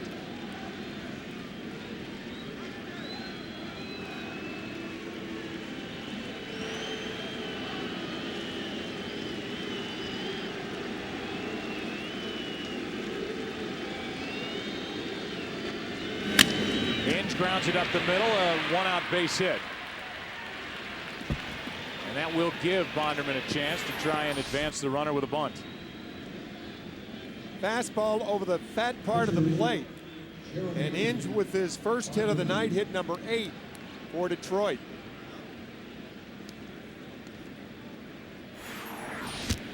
And now Bonderman talks to the third base coach, Lamont. May not know the bunt sign. They use a DH in the American League. I mean, how many times has Bonderman received the bunt sign? So Gene Lamont making sure. Going up and telling Jeremy, you're bunting. He could have just yelled it out from the third base coach's box. Right. Unless Detroit wants to get really aggressive. Bonderman, his career is 0 for 21, and he bunts to the first baseman, Pujols. The tag for the out, 2 away. Down to second is Inge, and Granderson will be the hitter. Good job by Bonderman. And we talked about it in game 1, the reason you bunt toward the first baseman. He's holding the runner on. Good job by Jeremy Bonderman. So Bonderman helps his case and gives Granderson, who's 1 for 3 tonight, chance for an RBI, and Molina is going to go out and talk.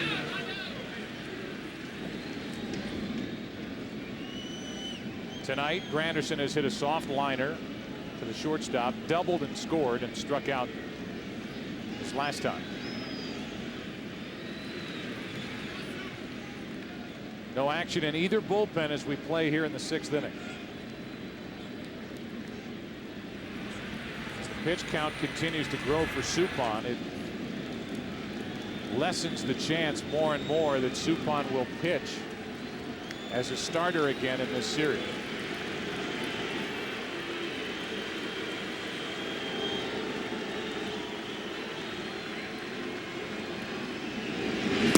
Strike 1 on Granderson. If there is a game 7, Tyler Johnson will get loose again. Carpenter would be the game 7 starter on normal rest unless he was moved up for game 6 if there are no more rainouts. If Suppan were to pitch, he would be doing it on his 2 days rest. Runner at second, 2 out, and 0-1. Granderson takes ball 1.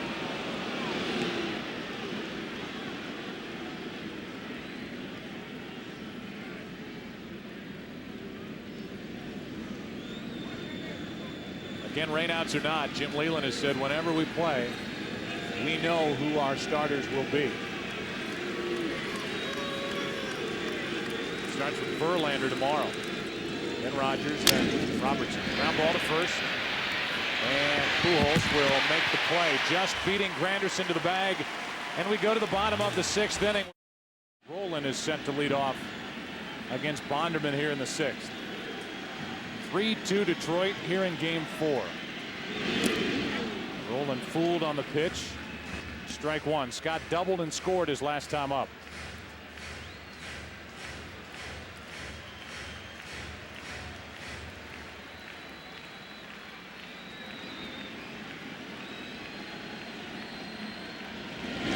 Rolen rips it down into the corner again.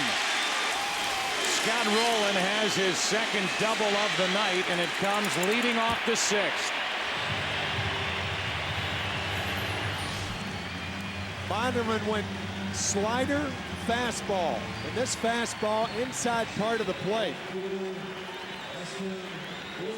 And the fact that Scott Rolen is swinging the bat so much better, good news for the Cardinals. Now the batter is Preston Wilson, who can go through stretches where he's all or nothing. He's got a lot of power, strikes out a lot. We'll see how the Cardinals want to play it with Wilson. I think you bunt it straight up with Preston Wilson to start out here. Tigers don't act like they're ready for a bunt, and it's a beauty. Bonderman gets the out at first. Over to third is Rolen. He's the tying run. Corner infielders were back when Bonderman delivered that pitch. And Wilson got the job done, sacrificed 1-3. I think one of the reasons that Inge is back at third and back at first is Casey is in the American League, you just don't see that many sacrifices. But it's a vital part of the game in the National League. Tony La Russa playing it straight up to right. Had that ball been bunted down the third baseline, Inge would have had a very difficult play on the speedy Wilson. Yeah, he was surprised. You could see by his reaction as he jumped when he saw Wilson square around. Now the infield is in. Yadier Molina tying run at third, 1 out.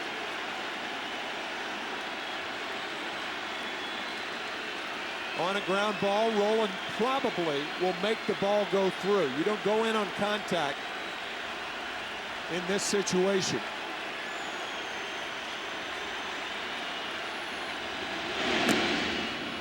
Molina checked his swing, ball 1. However, if it's a high chopper, the runner at third has the choice of going in. If he can read a high chopper and a ball that takes time getting to a drawn-in infielder, he does have the right to go in.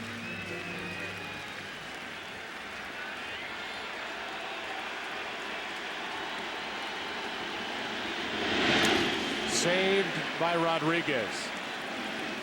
Talk about those fundamentals, and Pudge Rodriguez was out there to save the tying run. Smothering the slider in the dirt.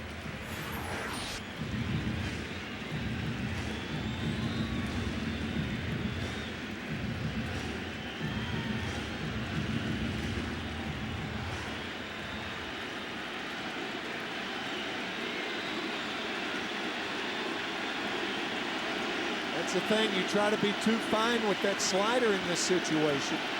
With first base open, throw a ball in the dirt could elude Rodriguez.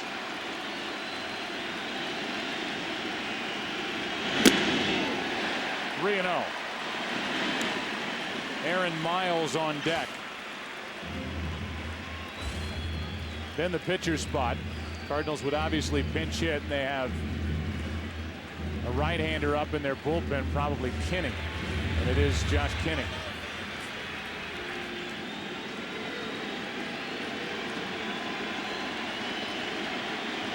Is Molina swinging? Didn't get a chance, and the walk puts runners at the corners with 1 out.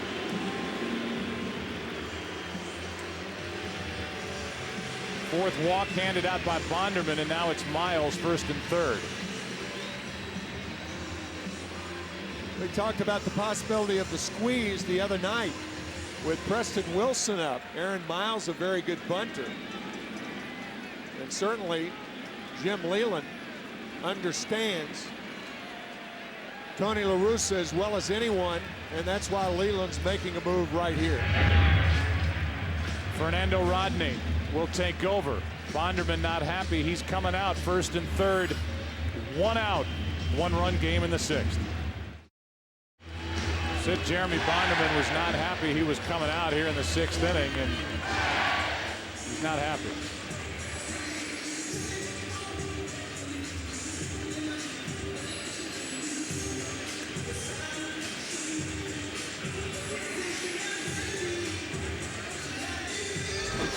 Gives way to Fernando Rodney, the right-hander.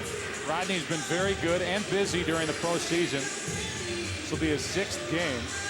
You can see 1 run he has allowed on just 2 hits in 5 innings. And Jim Leyland goes to get Bonderman after 92 pitches. And now Bonderman has to turn himself from being an upset starting pitcher yanked out of the game to a cheerleader rooting for Fernando Rodney as Aaron Miles steps in.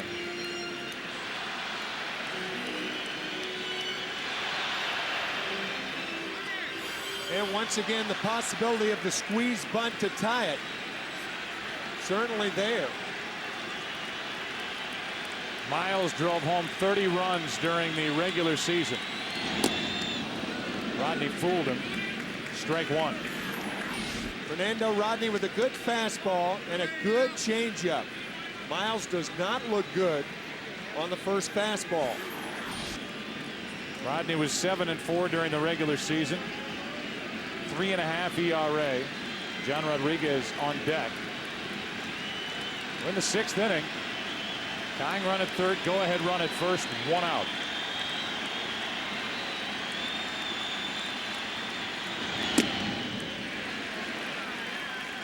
Miles handles the bat well. A guy who was picked up this past offseason from Colorado. At the plate for the biggest at bat of his life to this point.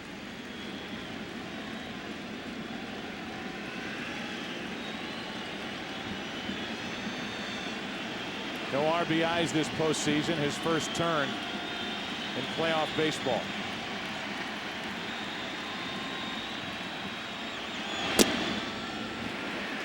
.95 miles an hour missing. 2-1.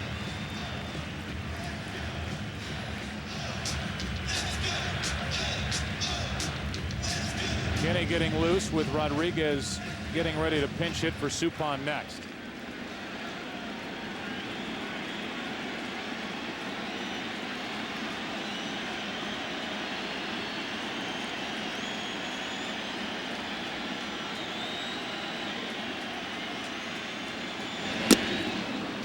Changed on him again, and it's 2-2. Good pitch by Fernando Rodney. That's what makes him so difficult to hit. Fastball count, the changeup. Miles once again swinging through it.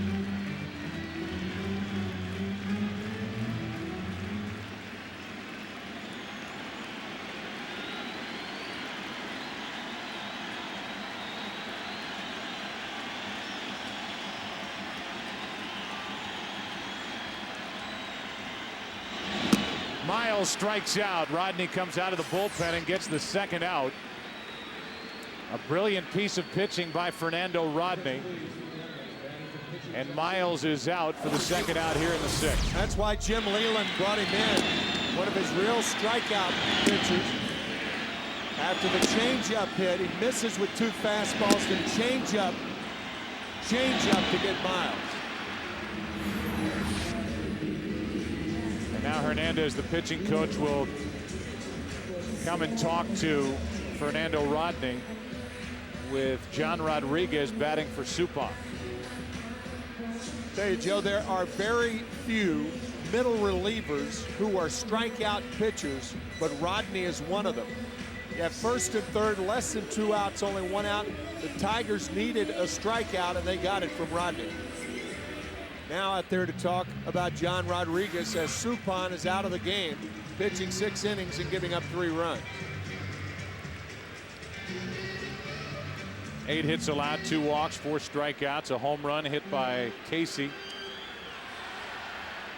Cardinals started with a leadoff double by Rolen in the 6th inning, then the bunt by Wilson, a walk to Molina, a strikeout of Aaron Miles, and now John Rodriguez. A New York City native. Ball 1. Rodriguez was forever in the minor leagues in the Yankee organization. From 97 through 2004. Then in 2005 picked up by the Cardinals, came to the big leagues. A a career .298 hitter in the big leagues and only 332 career at-bats.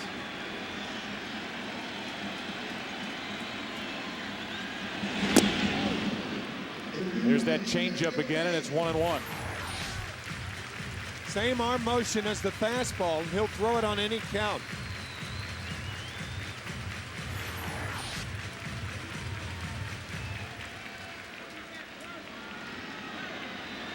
Left-handed hitters find it so hard to wait on the changeup from Fernando Rodney.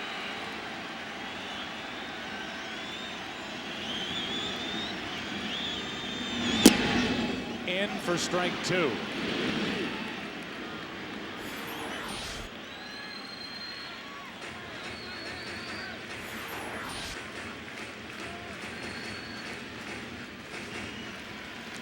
Rodriguez with 1 career postseason RBI. It came last year. This postseason 0 for 5.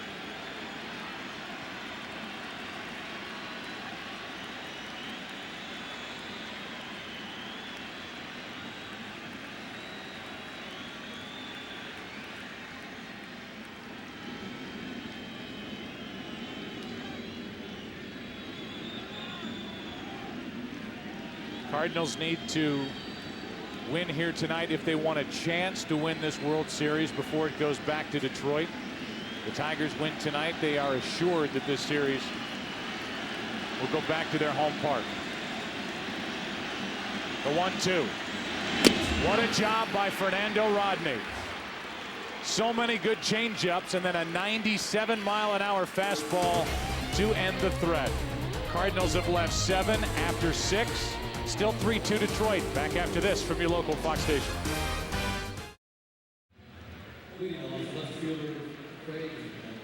What a job by Fernando Rodney to get the back-to-back strikeouts with first and third 1 out.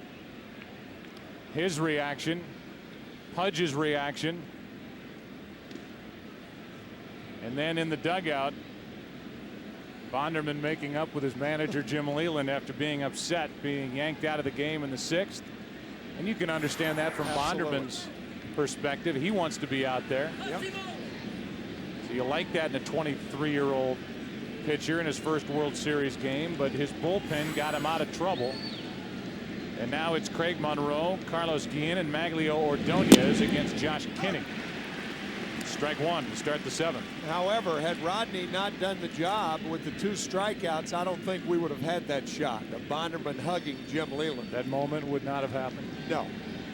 Monroe tonight 0 for 3. 3 out of 14 in this World Series. 1 ball, 1 strike.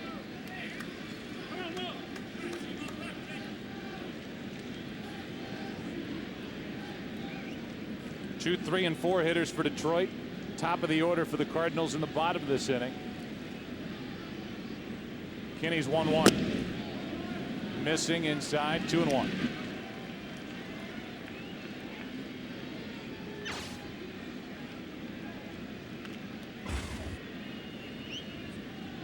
Cardinals missing a chance after a leadoff double in the bottom of the 6th, hit by Rowland.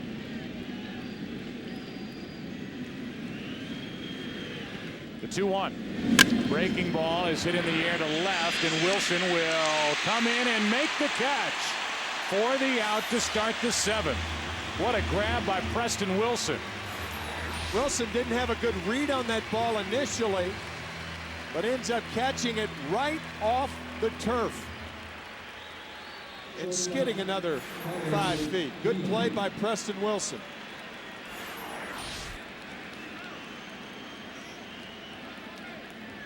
And a clean grab to start this 7th inning with Carlos Guillen stepping in. Carlos has a hit tonight, a walk and a run scored.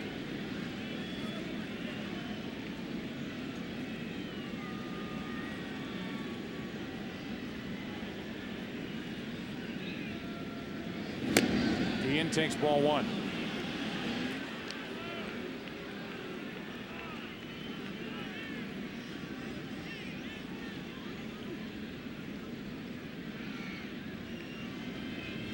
Kinney, the 27-year-old rookie, well-rested bullpen for St. Louis. Misses 2-0.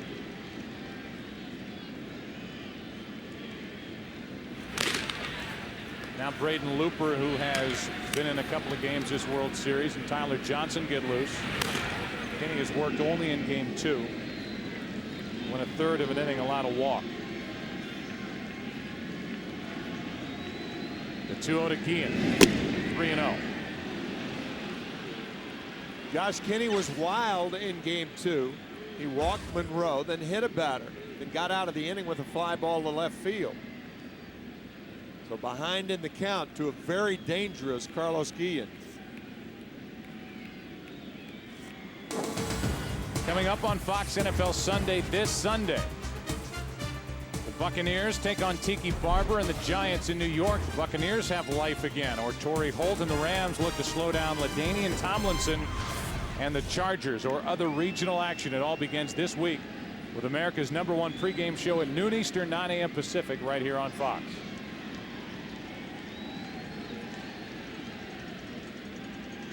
Here's a 3-0 to Guillen. He's already swung once in this game on 3-0. He takes ball 4. He's on base for the 3rd time tonight. Now Ordonez is coming up, and Molina is going out to talk. We'll see if La Russa will stick with Kinney or go to Looper.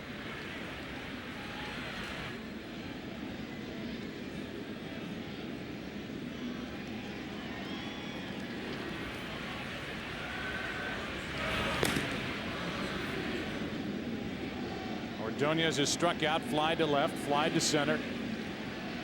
He will deal with Josh Kinney, 1 on, 1 out.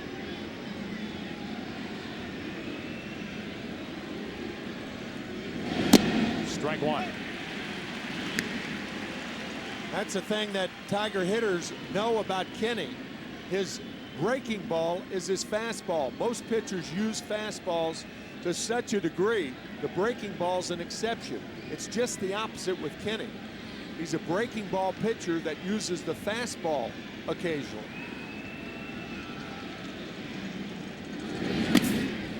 In the dirt, 1 ball, 1 strike.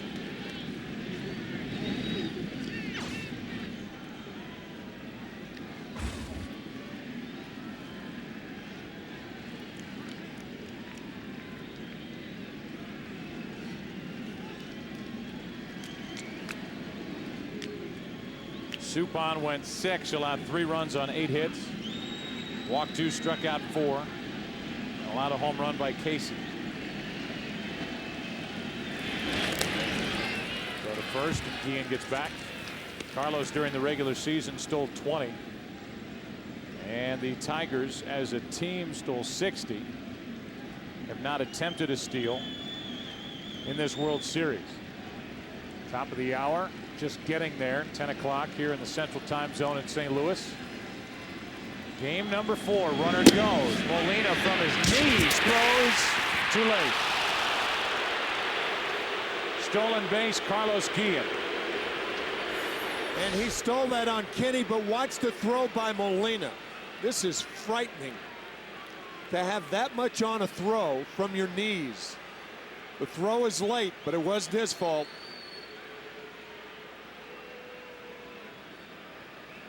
A laser down to second, and the tag applied a little late by Aaron Miles. Maybe.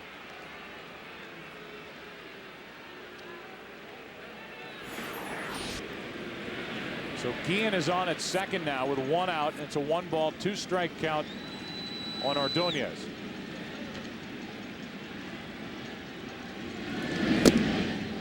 Two and 2.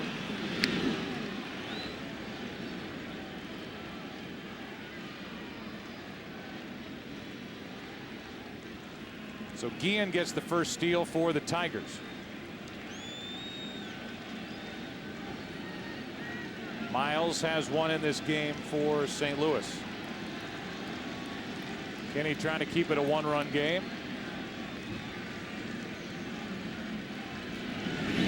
Strikes out Ordonez, 2 away.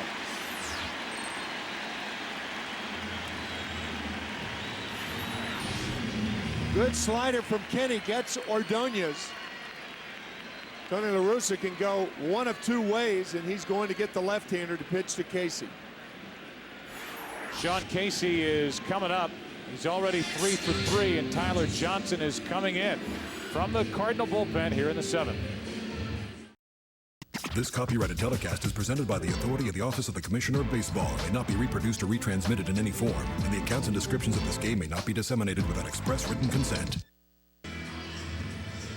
Our Nissan game summary here in the 7th inning. Sean Casey's had a big night. Ivan Rodriguez finally getting on the board with his 2 hits. Scott Rowland with 2 doubles and a 9-game hitting streak. Top of the hour, Joe Buck, Tim McCarver, Chris Myers, Ken Rosenthal, our producer Pete Macheska, our director Bill Webb.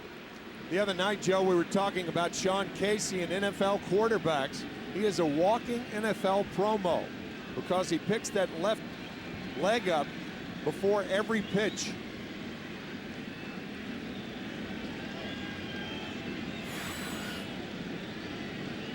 A unique way, as he does right now, Tyler Johnson.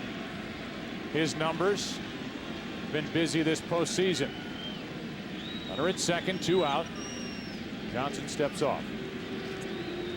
Here's what we were talking about, a walking NFL promo.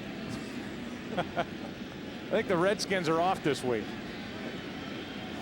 Interesting, Mark Brunell, a left-handed thrower, picking up his right leg. Casey hitting lefty, waits for the first and hits it in the air to right. Duncan is there for St. Louis to end the inning. 8 runners left on tonight by Detroit, 7 by St. Louis. Top of the order for St. Louis here in the 7th inning. Eckstein, Duncan, and Pujols against Fernando Rodney, who bailed the Tigers out of trouble in the 6th. Came on with first and third, 1 out, struck out Aaron Miles and John Rodriguez. 3-2 Detroit. And strike 1 poured over the inside corner by Rodney.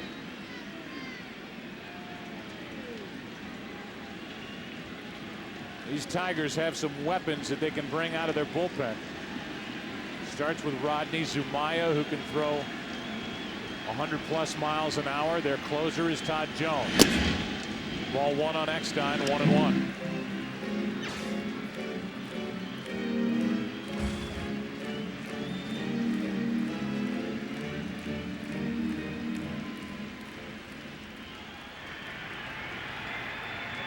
Eckstein 2 out of 3.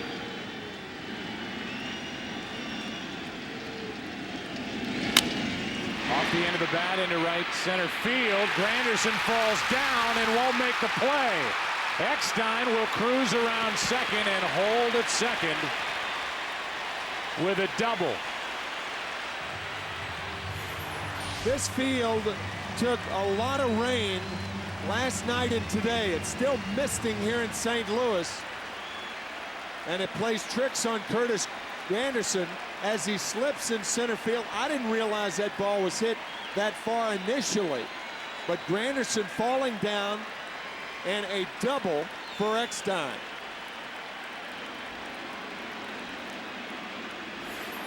And that's what these two managers were talking about yesterday when rain was pounding down and baseball finally pulled the plug on Game 4 last night, as the Cardinals will send So Taguchi to the plate, presumably to bunt, with Pujols the next hitter. Now Jim Leyland is going to go out and talk. He has nobody getting loose in his bullpen. Granderson just fell down. And the double is the result for Eckstein. Now Taguchi is the pinch hitter for Duncan. And you have to expect the bunt here. Absolutely. With a tying run at second and nobody out. Same situation as we had back in the 6th inning when the leadoff double came from Scott Rowland. A bunt, then a walk, then the back-to-back strikeouts from Rodney. And the elements and the footing leads to the double for Eckstein. Hey, that was a good recovery by Granderson. Otherwise, Eckstein ends up on third base. I agree. You read my mind as Granderson did everything he could after falling down to get up as fast as he could. Eckstein can run, but he could only make it to second because of the effort by Granderson. Now Taguchi.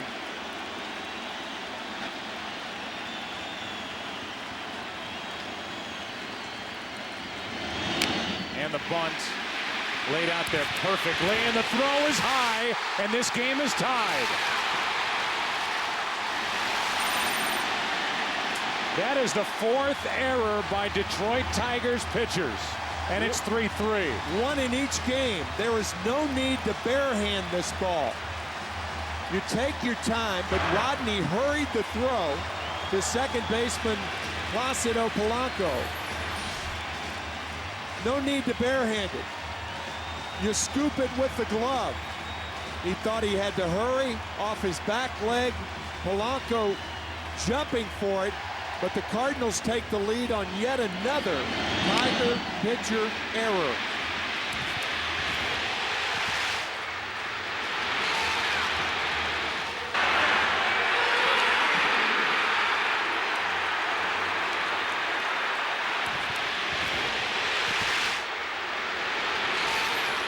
And now with first base open, the Tigers will obviously give the walk to Pujols.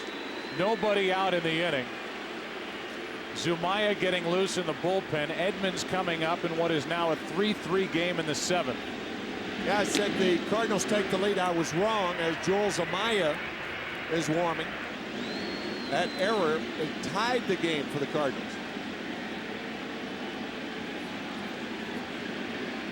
Here comes ball 3 to Albert Pujols. Looked like Rodney got his legs tangled a little and didn't have his feet underneath him well when he lobbed the ball over to first, over the head of Polanco for the error. That's what happens when you try to barehand that ball. If you scoop it, you have your legs underneath you. It's a relatively easy play. Here are the other 3 pitchers' errors for Detroit. The wild throw on a pickoff by Verlander. The error by Jones in game 2. The big error in game 3 by Zumaya,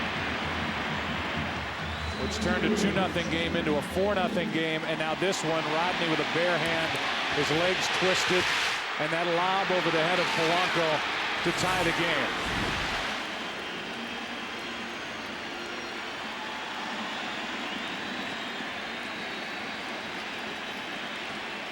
Most by a pitching staff on one team in a World Series. The 4 errors committed by the Tigers. Now Edmonds, tie game.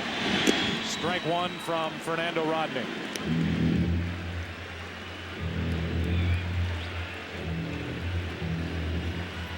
Lead runner is Taguchi. He has good wheels. The trail runner is Pujols. Braden Looper is getting loose for the Cardinals in their pen. We're in the bottom of the 7th, a 3-3 game.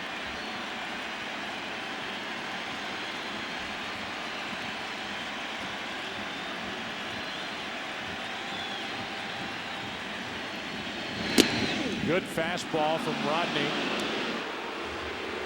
It's 0-2. What a lethal combination. A 97-mile-an-hour fastball and an 83-mile-an-hour changeup. Fastball right on the inside corner to Edmonds.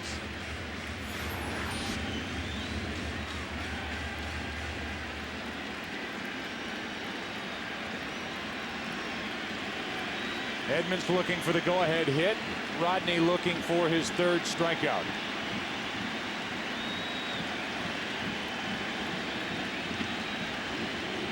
Taguchi was bouncing around back at second base, so Rodney stepped off.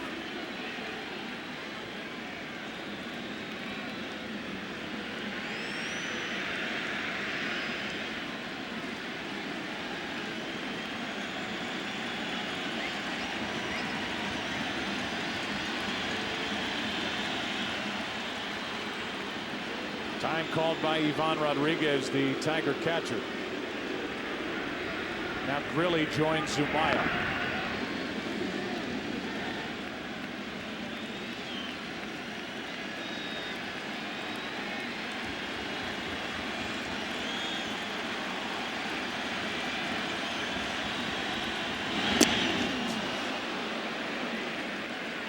Ball one, and that was an eventful grab by Ivan Rodriguez. And a very, very good play. You're looking for the fastball in the inside corner.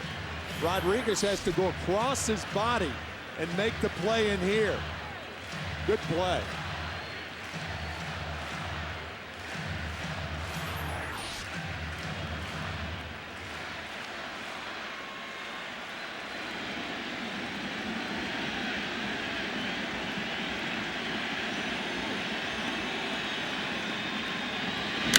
Edmonds pops it up, foul, and out of play. These Tiger relievers have a ton of talent, and the young starters for that matter. But with all that talent, there's a lot of inexperience. And Zumaya made the ill-advised throw to third in game 3, which led to 2 runs. And Rodney didn't get his feet underneath him on the bunt by Taguchi and committed the 4th error by this pitching staff to tie the game and set up now first and second, nobody out for Edmonds.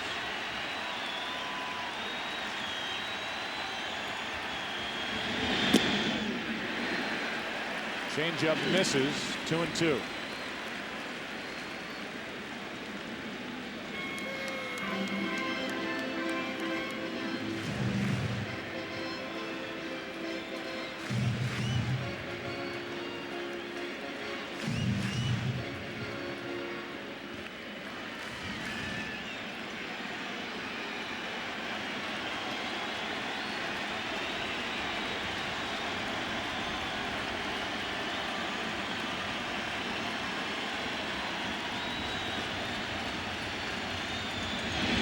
Got him over the inside corner, 1 away. Jim Edmonds just cannot react quickly enough on the changeup.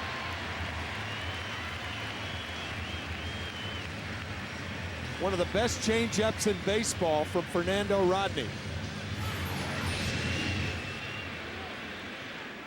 Now it's Rolen, runners at first and second with 1 out. Cardinals did not bunt with Edmonds. Tonight batting in the cleanup spot. Let him swing away, and in the end he took strike 3 for out number 1. Now Rolen, who's 2 for 3 with a pair of doubles.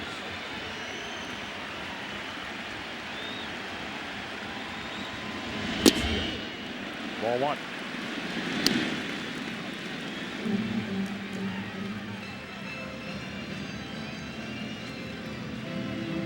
It's a 10 or 11 mile per hour difference between that blazing fastball by Fernando Rodney and the changeup, which, as you said, Tim, has the same arm action. Yeah. Very, very difficult to pick up for Cardinal hitters.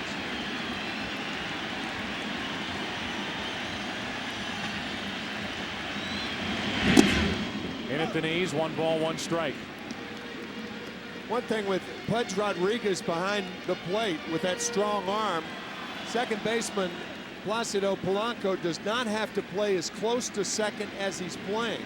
You don't really have to hold Taguchi on as much. He actually should be over about 4 feet, and you take away that hold of the right side. Rolen can hit the ball to the right side on the ground. Tied up and in, strike 2.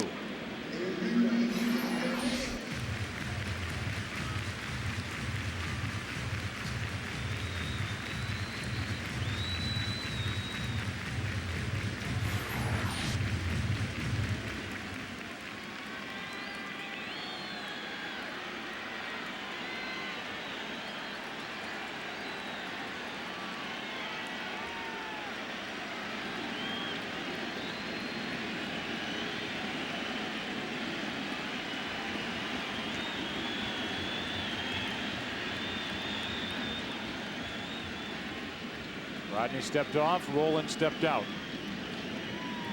Rolen only 1 RBI this postseason. Now a 9-game hitting streak, 2 for 3 tonight. 2-2.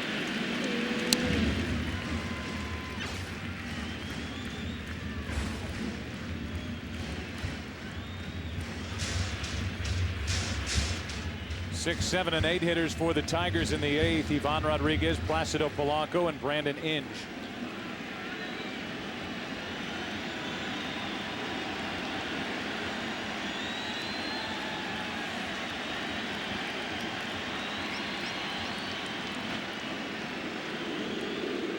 A lot of games going on between Rolen and Rodney.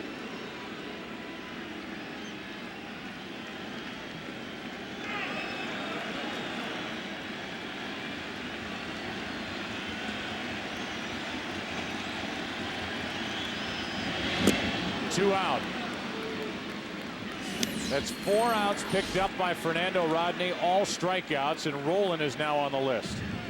Another changeup. Normally a right-hander with the changeup that Rodney throws is effective against left-handed hitters, and the changeup would not be as effective against right-handers, but not so Rodney. He throws it to both left-handers and right-handers. Now it's Preston Wilson, who started this season with the Houston Astros. Cut loose by Houston, picked up by St. Louis. Playing in his first postseason, 2 on, 2 out.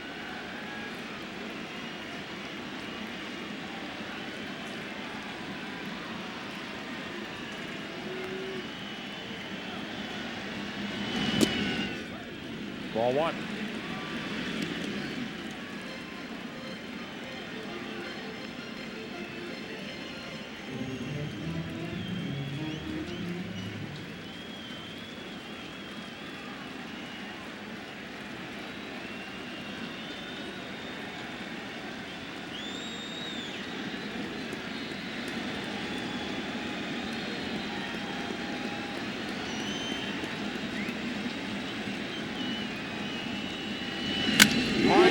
Base hit.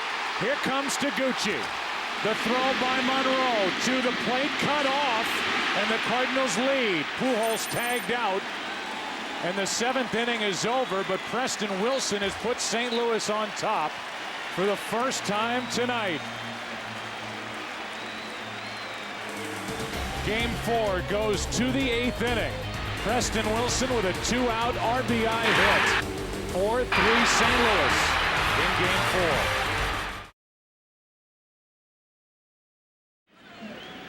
Preston Wilson got the hit. Pujols was tagged out to end the 7th. Check both runners, Pujols and Taguchi. Taguchi, the lead runner, the base hit by Wilson. Craig Monroe, the throw a little bit to the first base side, but credit Albert Pujols for forcing Inge to cut the ball off, trading an out for a run. Pujols was a key right there. Inge sees Pujols. He knows he has an out, but in tagging Pujols out, the Cardinals take the lead. Now Braden Looper takes over here in the 8th inning. Looper worked in relief of Carpenter in game 3 through a perfect 9th inning, and now he's here in the 8th with Ivan Rodriguez first up. 4-3 St. Louis, game 4. Cardinals up 2-1, and Ivan Rodriguez has had a nice night, 2 out of 3.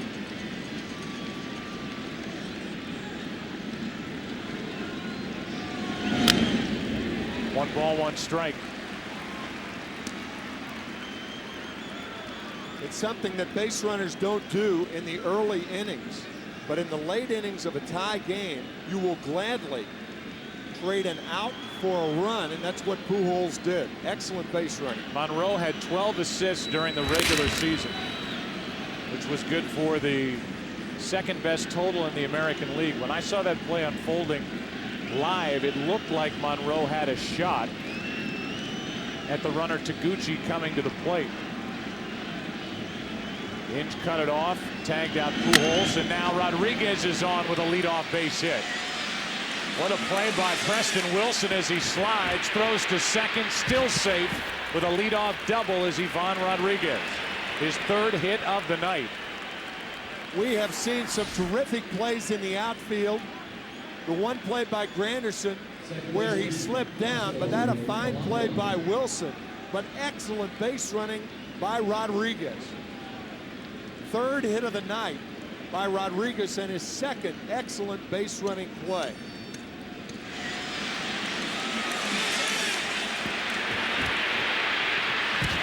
Jim Leyland was toying with the idea. And here comes Dave Duncan. Leyland was toying with the idea, not for long, of resting Rodriguez, not only because he had been 0 for his last 23, but because he had been bothered by a sore hip and he thought he was pressing. And then he said, well, I just couldn't bring myself to do that. I have to have Ivan Rodriguez and his bat in my lineup, and if nothing else, what he gives me behind home plate with my young pitching staff. So he stays with Pudge Rodriguez, who was on that stretch of 0 for his last 23, and tonight in this game 4, a game that the Tigers need to win, he is 3 out of 4 and starts this 8th inning off with a double. Now Polanco with a runner at second, nobody out. Normally, Joe, you wouldn't bunt to tie on the road because the home team has a chance to hit again. But with Polanco hitless in the series, Jim Leyland may bunt and sacrifice Rodriguez to third.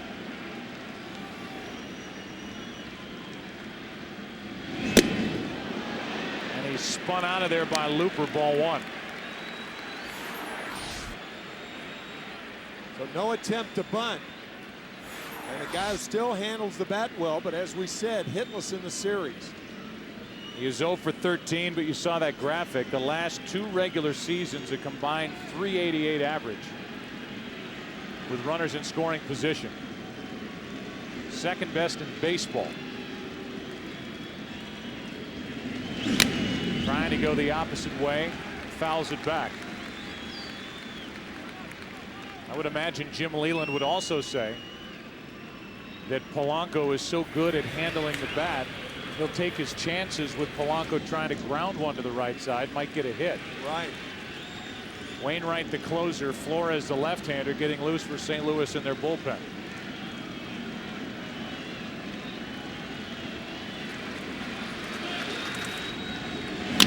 Polanco does his job, advances the runner by grounding out to the right side. Miles makes the play, 1 out. And Brandon Inge is coming up. Third baseman, Brandon Inge. Inge 1 for 2 tonight. He's been intentionally walked, flied out, and singled. Now Albert Pujols out to talk to Looper. Again, he may be buying time because Adam Wainwright is warming up, and he is a strikeout pitcher. And just like when Jim Leyland brought in Rodney to strike out Miles with the runner on at third base, we'll see if Tony La Russa does the same thing with Adam Wainwright.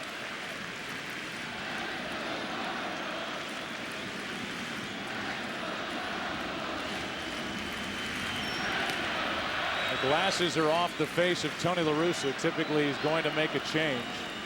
His glasses are off, and he's coming out now to the home plate umpire, Mike Winters.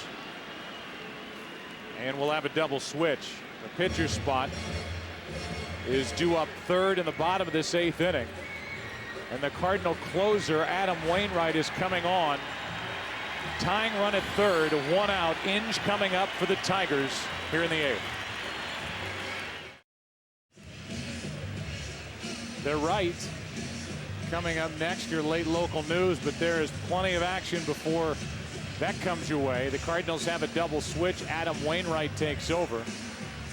During the regular season, 3 saves. During the postseason, 7 games, 7 innings pitched, 11 strikeouts.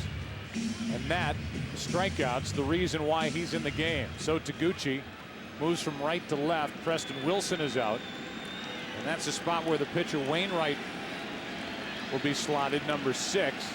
And Encarnacion will hit 9th, but the battle now is Wainwright and Inge.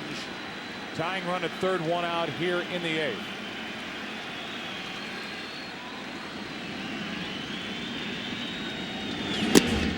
Ball 1.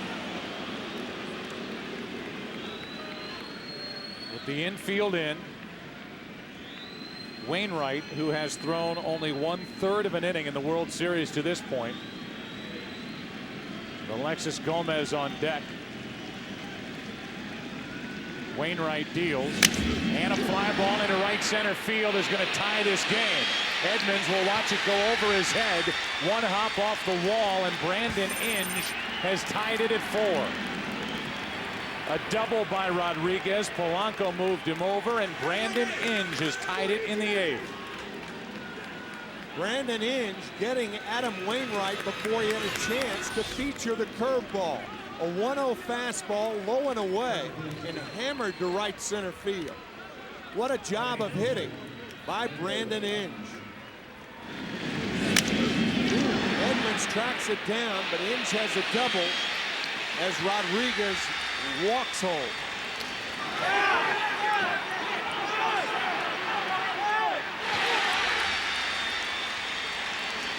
4-4 here in the 8th, and now Alexis Gomez will be the hitter.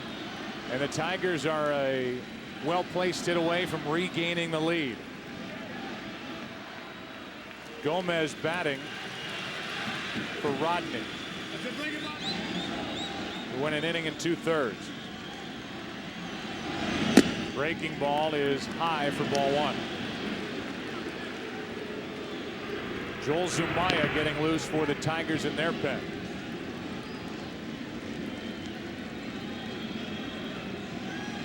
Tony La Russa went to his closer here in the 8th inning, and Wainwright gave up the hit. And now gets a fastball past Gomez. 1-1. The run is charged to Looper. 1/3 of an inning, 1 run on 1 hit.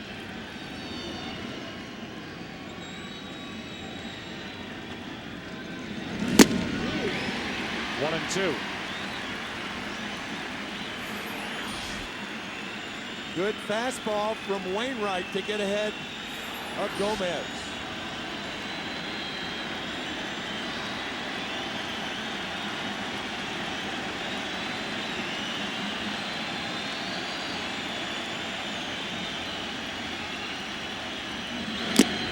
Two out.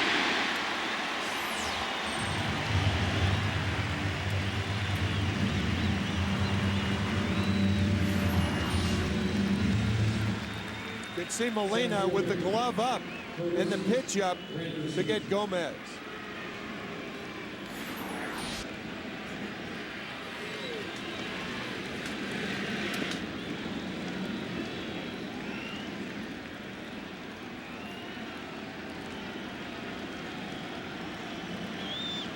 Now it's Granderson.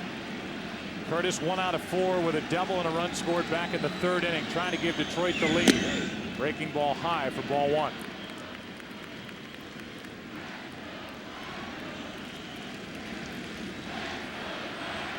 Go ahead run is Inge. His double is tied it. Molina, Miles, and Encarnacion will be the hitters for St. Louis in the bottom of this inning. Strike 1. There's that tightly wrapped curveball from Wainwright to even the count to Granderson.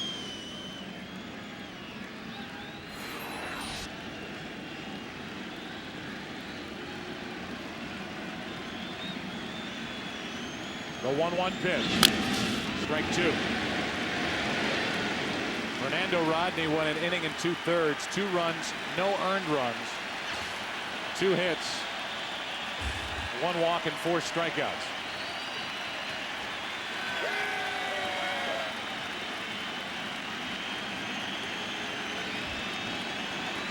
Granderson, the guy at the plate, the man who fell in center field on that leadoff double by Eckstein. Granderson lost his footing. Molina wanted it up there. Wainwright delivered it up there, and it's ball 2.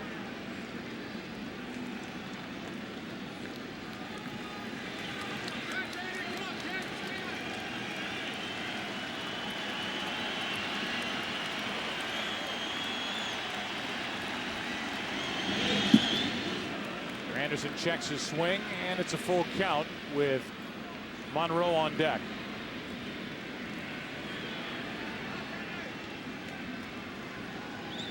I think because Monroe, the right-hander's on deck, that Wainwright will go to the curveball here to get Granderson. That's where the Cardinals have tried to pitch Curtis throughout the series, breaking balls. He is a free swinger, leading the American League in strikeouts with 174. Got him looking on the curve.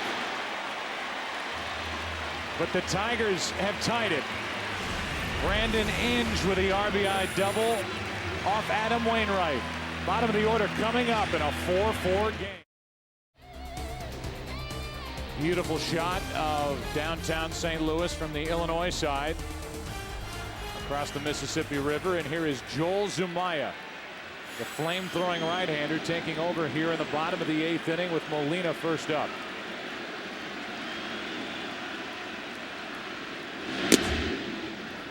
.100 miles per hour, high for ball one.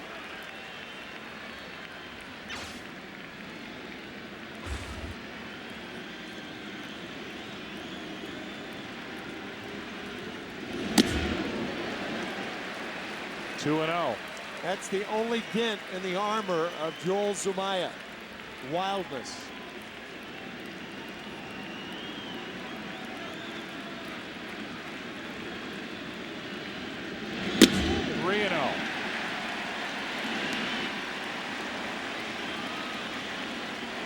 It'd be interesting to see what La Russa would do if Molina got on in the way of a pinch runner. On his bench, he's got Spezio and Belliard outside of his backup catcher Bennett, who he would have to use if he runs from Molina, and that decision could be coming here. A leadoff walk to put the go-ahead run on in the bottom of the 8th. We had a similar situation in the National League Championship Series. And you pointed out, Joe, and you were right, that Molina was being kept in the game because of defense. Okay, the way to get him to second base in this situation is to bunt and run. But you can't afford to do that with a pitcher who's out of the strike zone like Zumaya is. I think Jim Leyland's out there right now to tell his infielders to make sure one, or reinforcing the fact that Molina is not a fast runner. One of the slowest runners in the National League, in fact. Aaron Miles will be the hitter. Encarnacion will follow.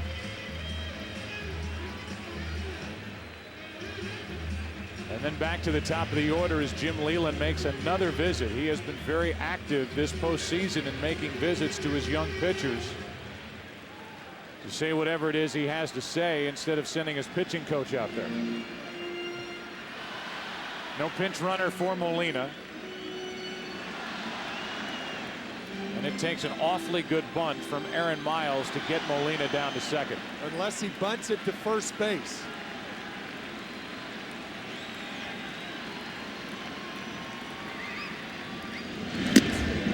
No sign of a bunt, ball one. 5 in a row have missed out of the hand of Joel Zumaya. Shut down with fluid on his right wrist after the ALCS began. Worked in game 3 2 nights ago. Another one high. It's 2-0. 6 straight balls thrown by Zumaya. A world of talent, short on experience. Trying to keep this game tied, and he gets a visit from his shortstop, Carlos Guillen. Boy, Carlos Guillen not mincing his words with Zumaya.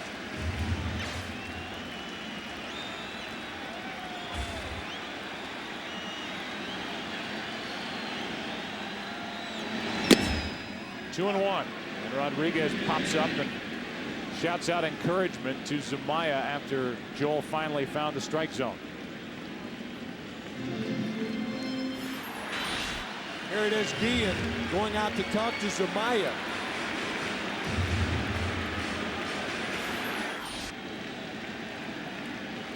Now action starts again for the Tigers in their bullpen. 2-1 to Miles.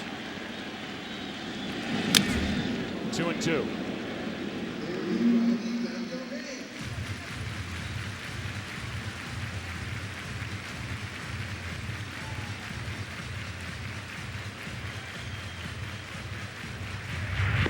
Jamie Walker, the left-hander. Jason Grilli, the right-hander, getting loose for the Tigers.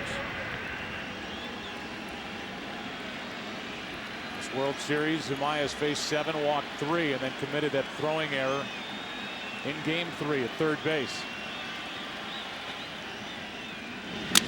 Miles grounds to the third baseman. Inge out at second and safe at first.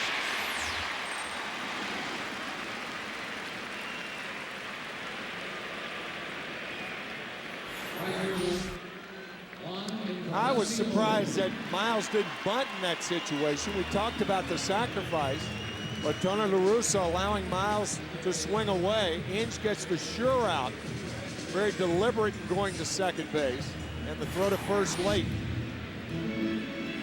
Now it's Encarnacion, who has been put on the bench the last 2 games because of how he's been swinging the bat. He's 0 for 7 in this World Series. 8 for 43 in the postseason and a career 185 hitter in the postseason.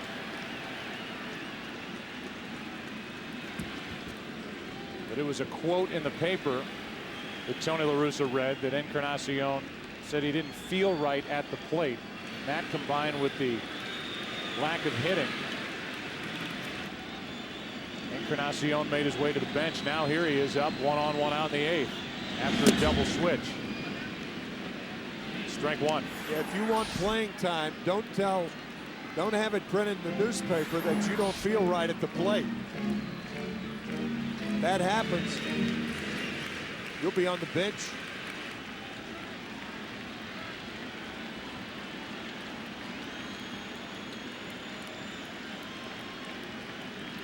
$19 home runs during the regular season. His first year here with the Cardinals in the whole 0-2. Hit .278, struggled through his first 3 weeks with the Cardinals, where he drove in only 1 run.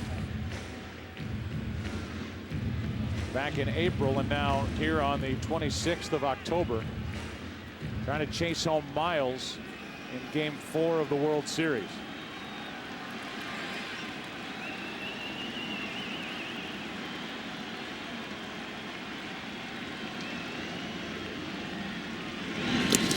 That one gets away. Encarnacion is out, but down to second goes Miles.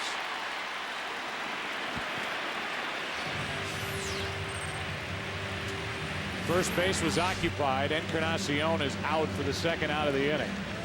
Encarnacion going back to first base as though he should remain there. But with first base occupied and less than 2 out, the batter is out. Encarnacion running anyway, but Miles goes down to second base and is there with 2 outs. Now it's Eckstein, who's 3 out of 4. His last hit was on the ball that he hit into right center field, where Granderson fell down. That started the 7th. He scored. Taguchi later scored to give the Cardinals a 4-3 lead. Now it's 4-4. In the 7th, Eckstein hit it. Granderson fell down. And it went for a double for David Eckstein. Go ahead run in scoring position, 2 out. And a 2-0 count on Eckstein with Taguchi next.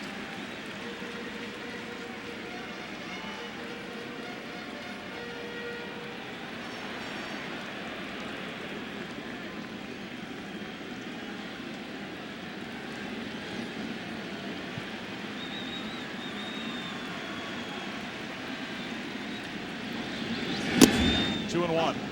The 2, 3, and 4 hitters will bat for Detroit against Wainwright.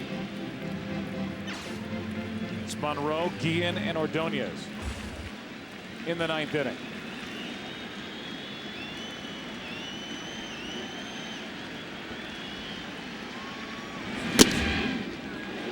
Three and 1.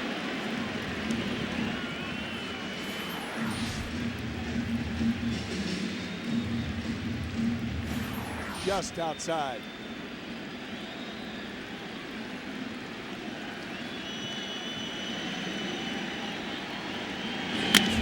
Eckstein flies one into left. Monroe is not going to get it.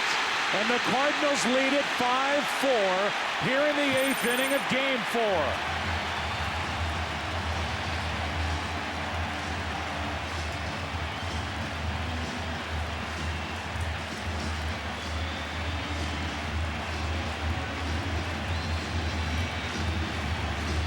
Craig Monroe did not look like he saw that ball all the way.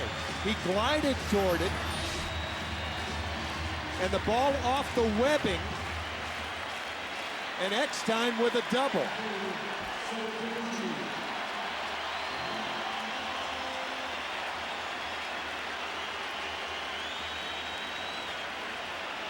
Wow. Now it's So Taguchi with Eckstein at second and 2 outs. Taguchi takes a ball. Clearly, Monroe was in a little with Eckstein at the plate. Right. I think that ball, I think you're right. I think it fooled Monroe with how well it was hit and how far it carried.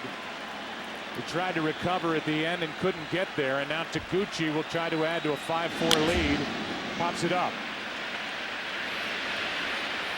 It will stay in play, and that ends the 8th. 9th inning in this battle for game number 4 of the World Series. Cardinals take the field, leading 5-4.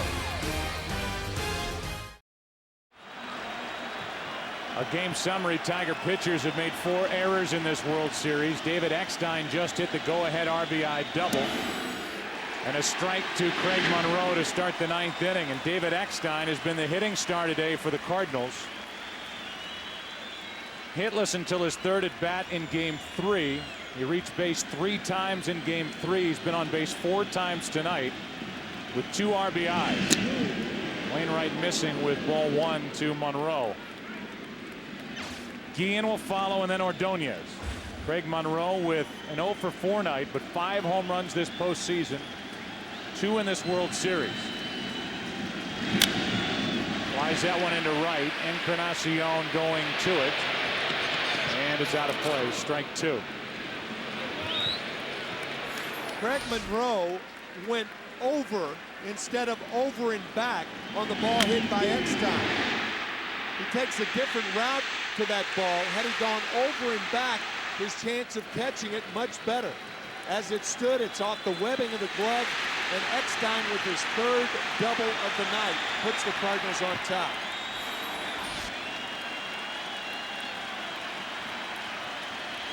Now the 1-2 to Monroe.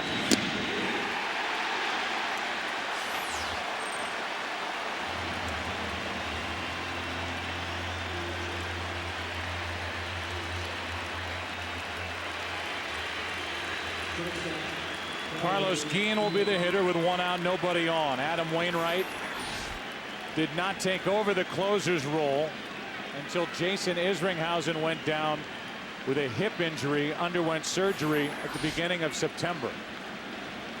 Wainwright, the 25-year-old rookie right-hander, has not been scored upon in this postseason. He allowed an inherited runner to score in the 8th.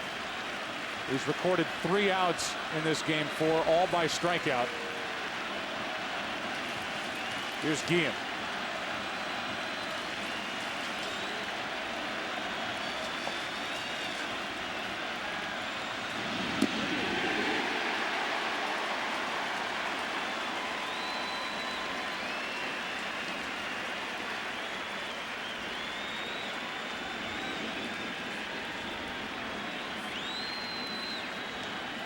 You can watch baseball like you never have before. The best picture on TV, DirecTV. Strike 2.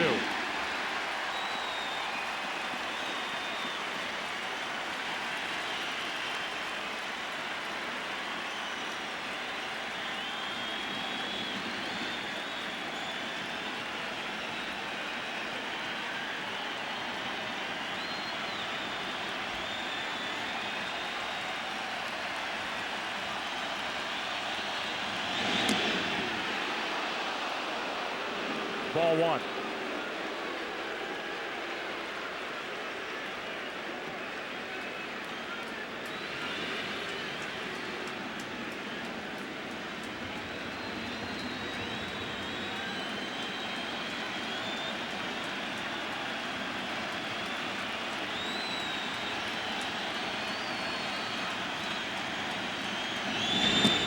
Two and 2. If the score stays as is, the Tigers will talk about Granderson slipping in center, the throwing error by the pitcher Fernando Rodney, and the ball off the webbing of the glove of Monroe in left. The Cardinals will talk about timely hitting by Preston Wilson in the 7th and David Eckstein in the 8th. And the pitching of Adam Wainwright. A 2-2 to Guillen. Still 2-2.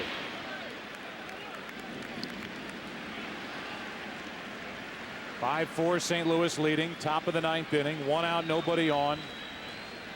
Cardinals up 2-1 in this World Series.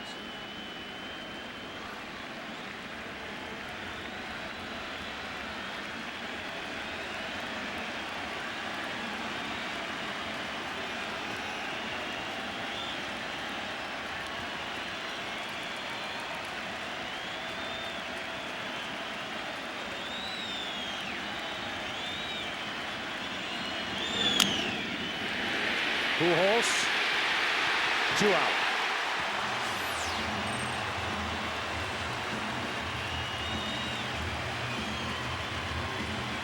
And the last hope tonight for the Tigers is the man that finished off that 4-game sweep of the Oakland A's with a walk-off home run in Game 4 of the ALCS. In this World Series, however, hitting .143. 2 out, nobody on. Maglio Ordonez, who hit 24 home runs during the regular season, trying to keep this game alive with Sean Casey to follow.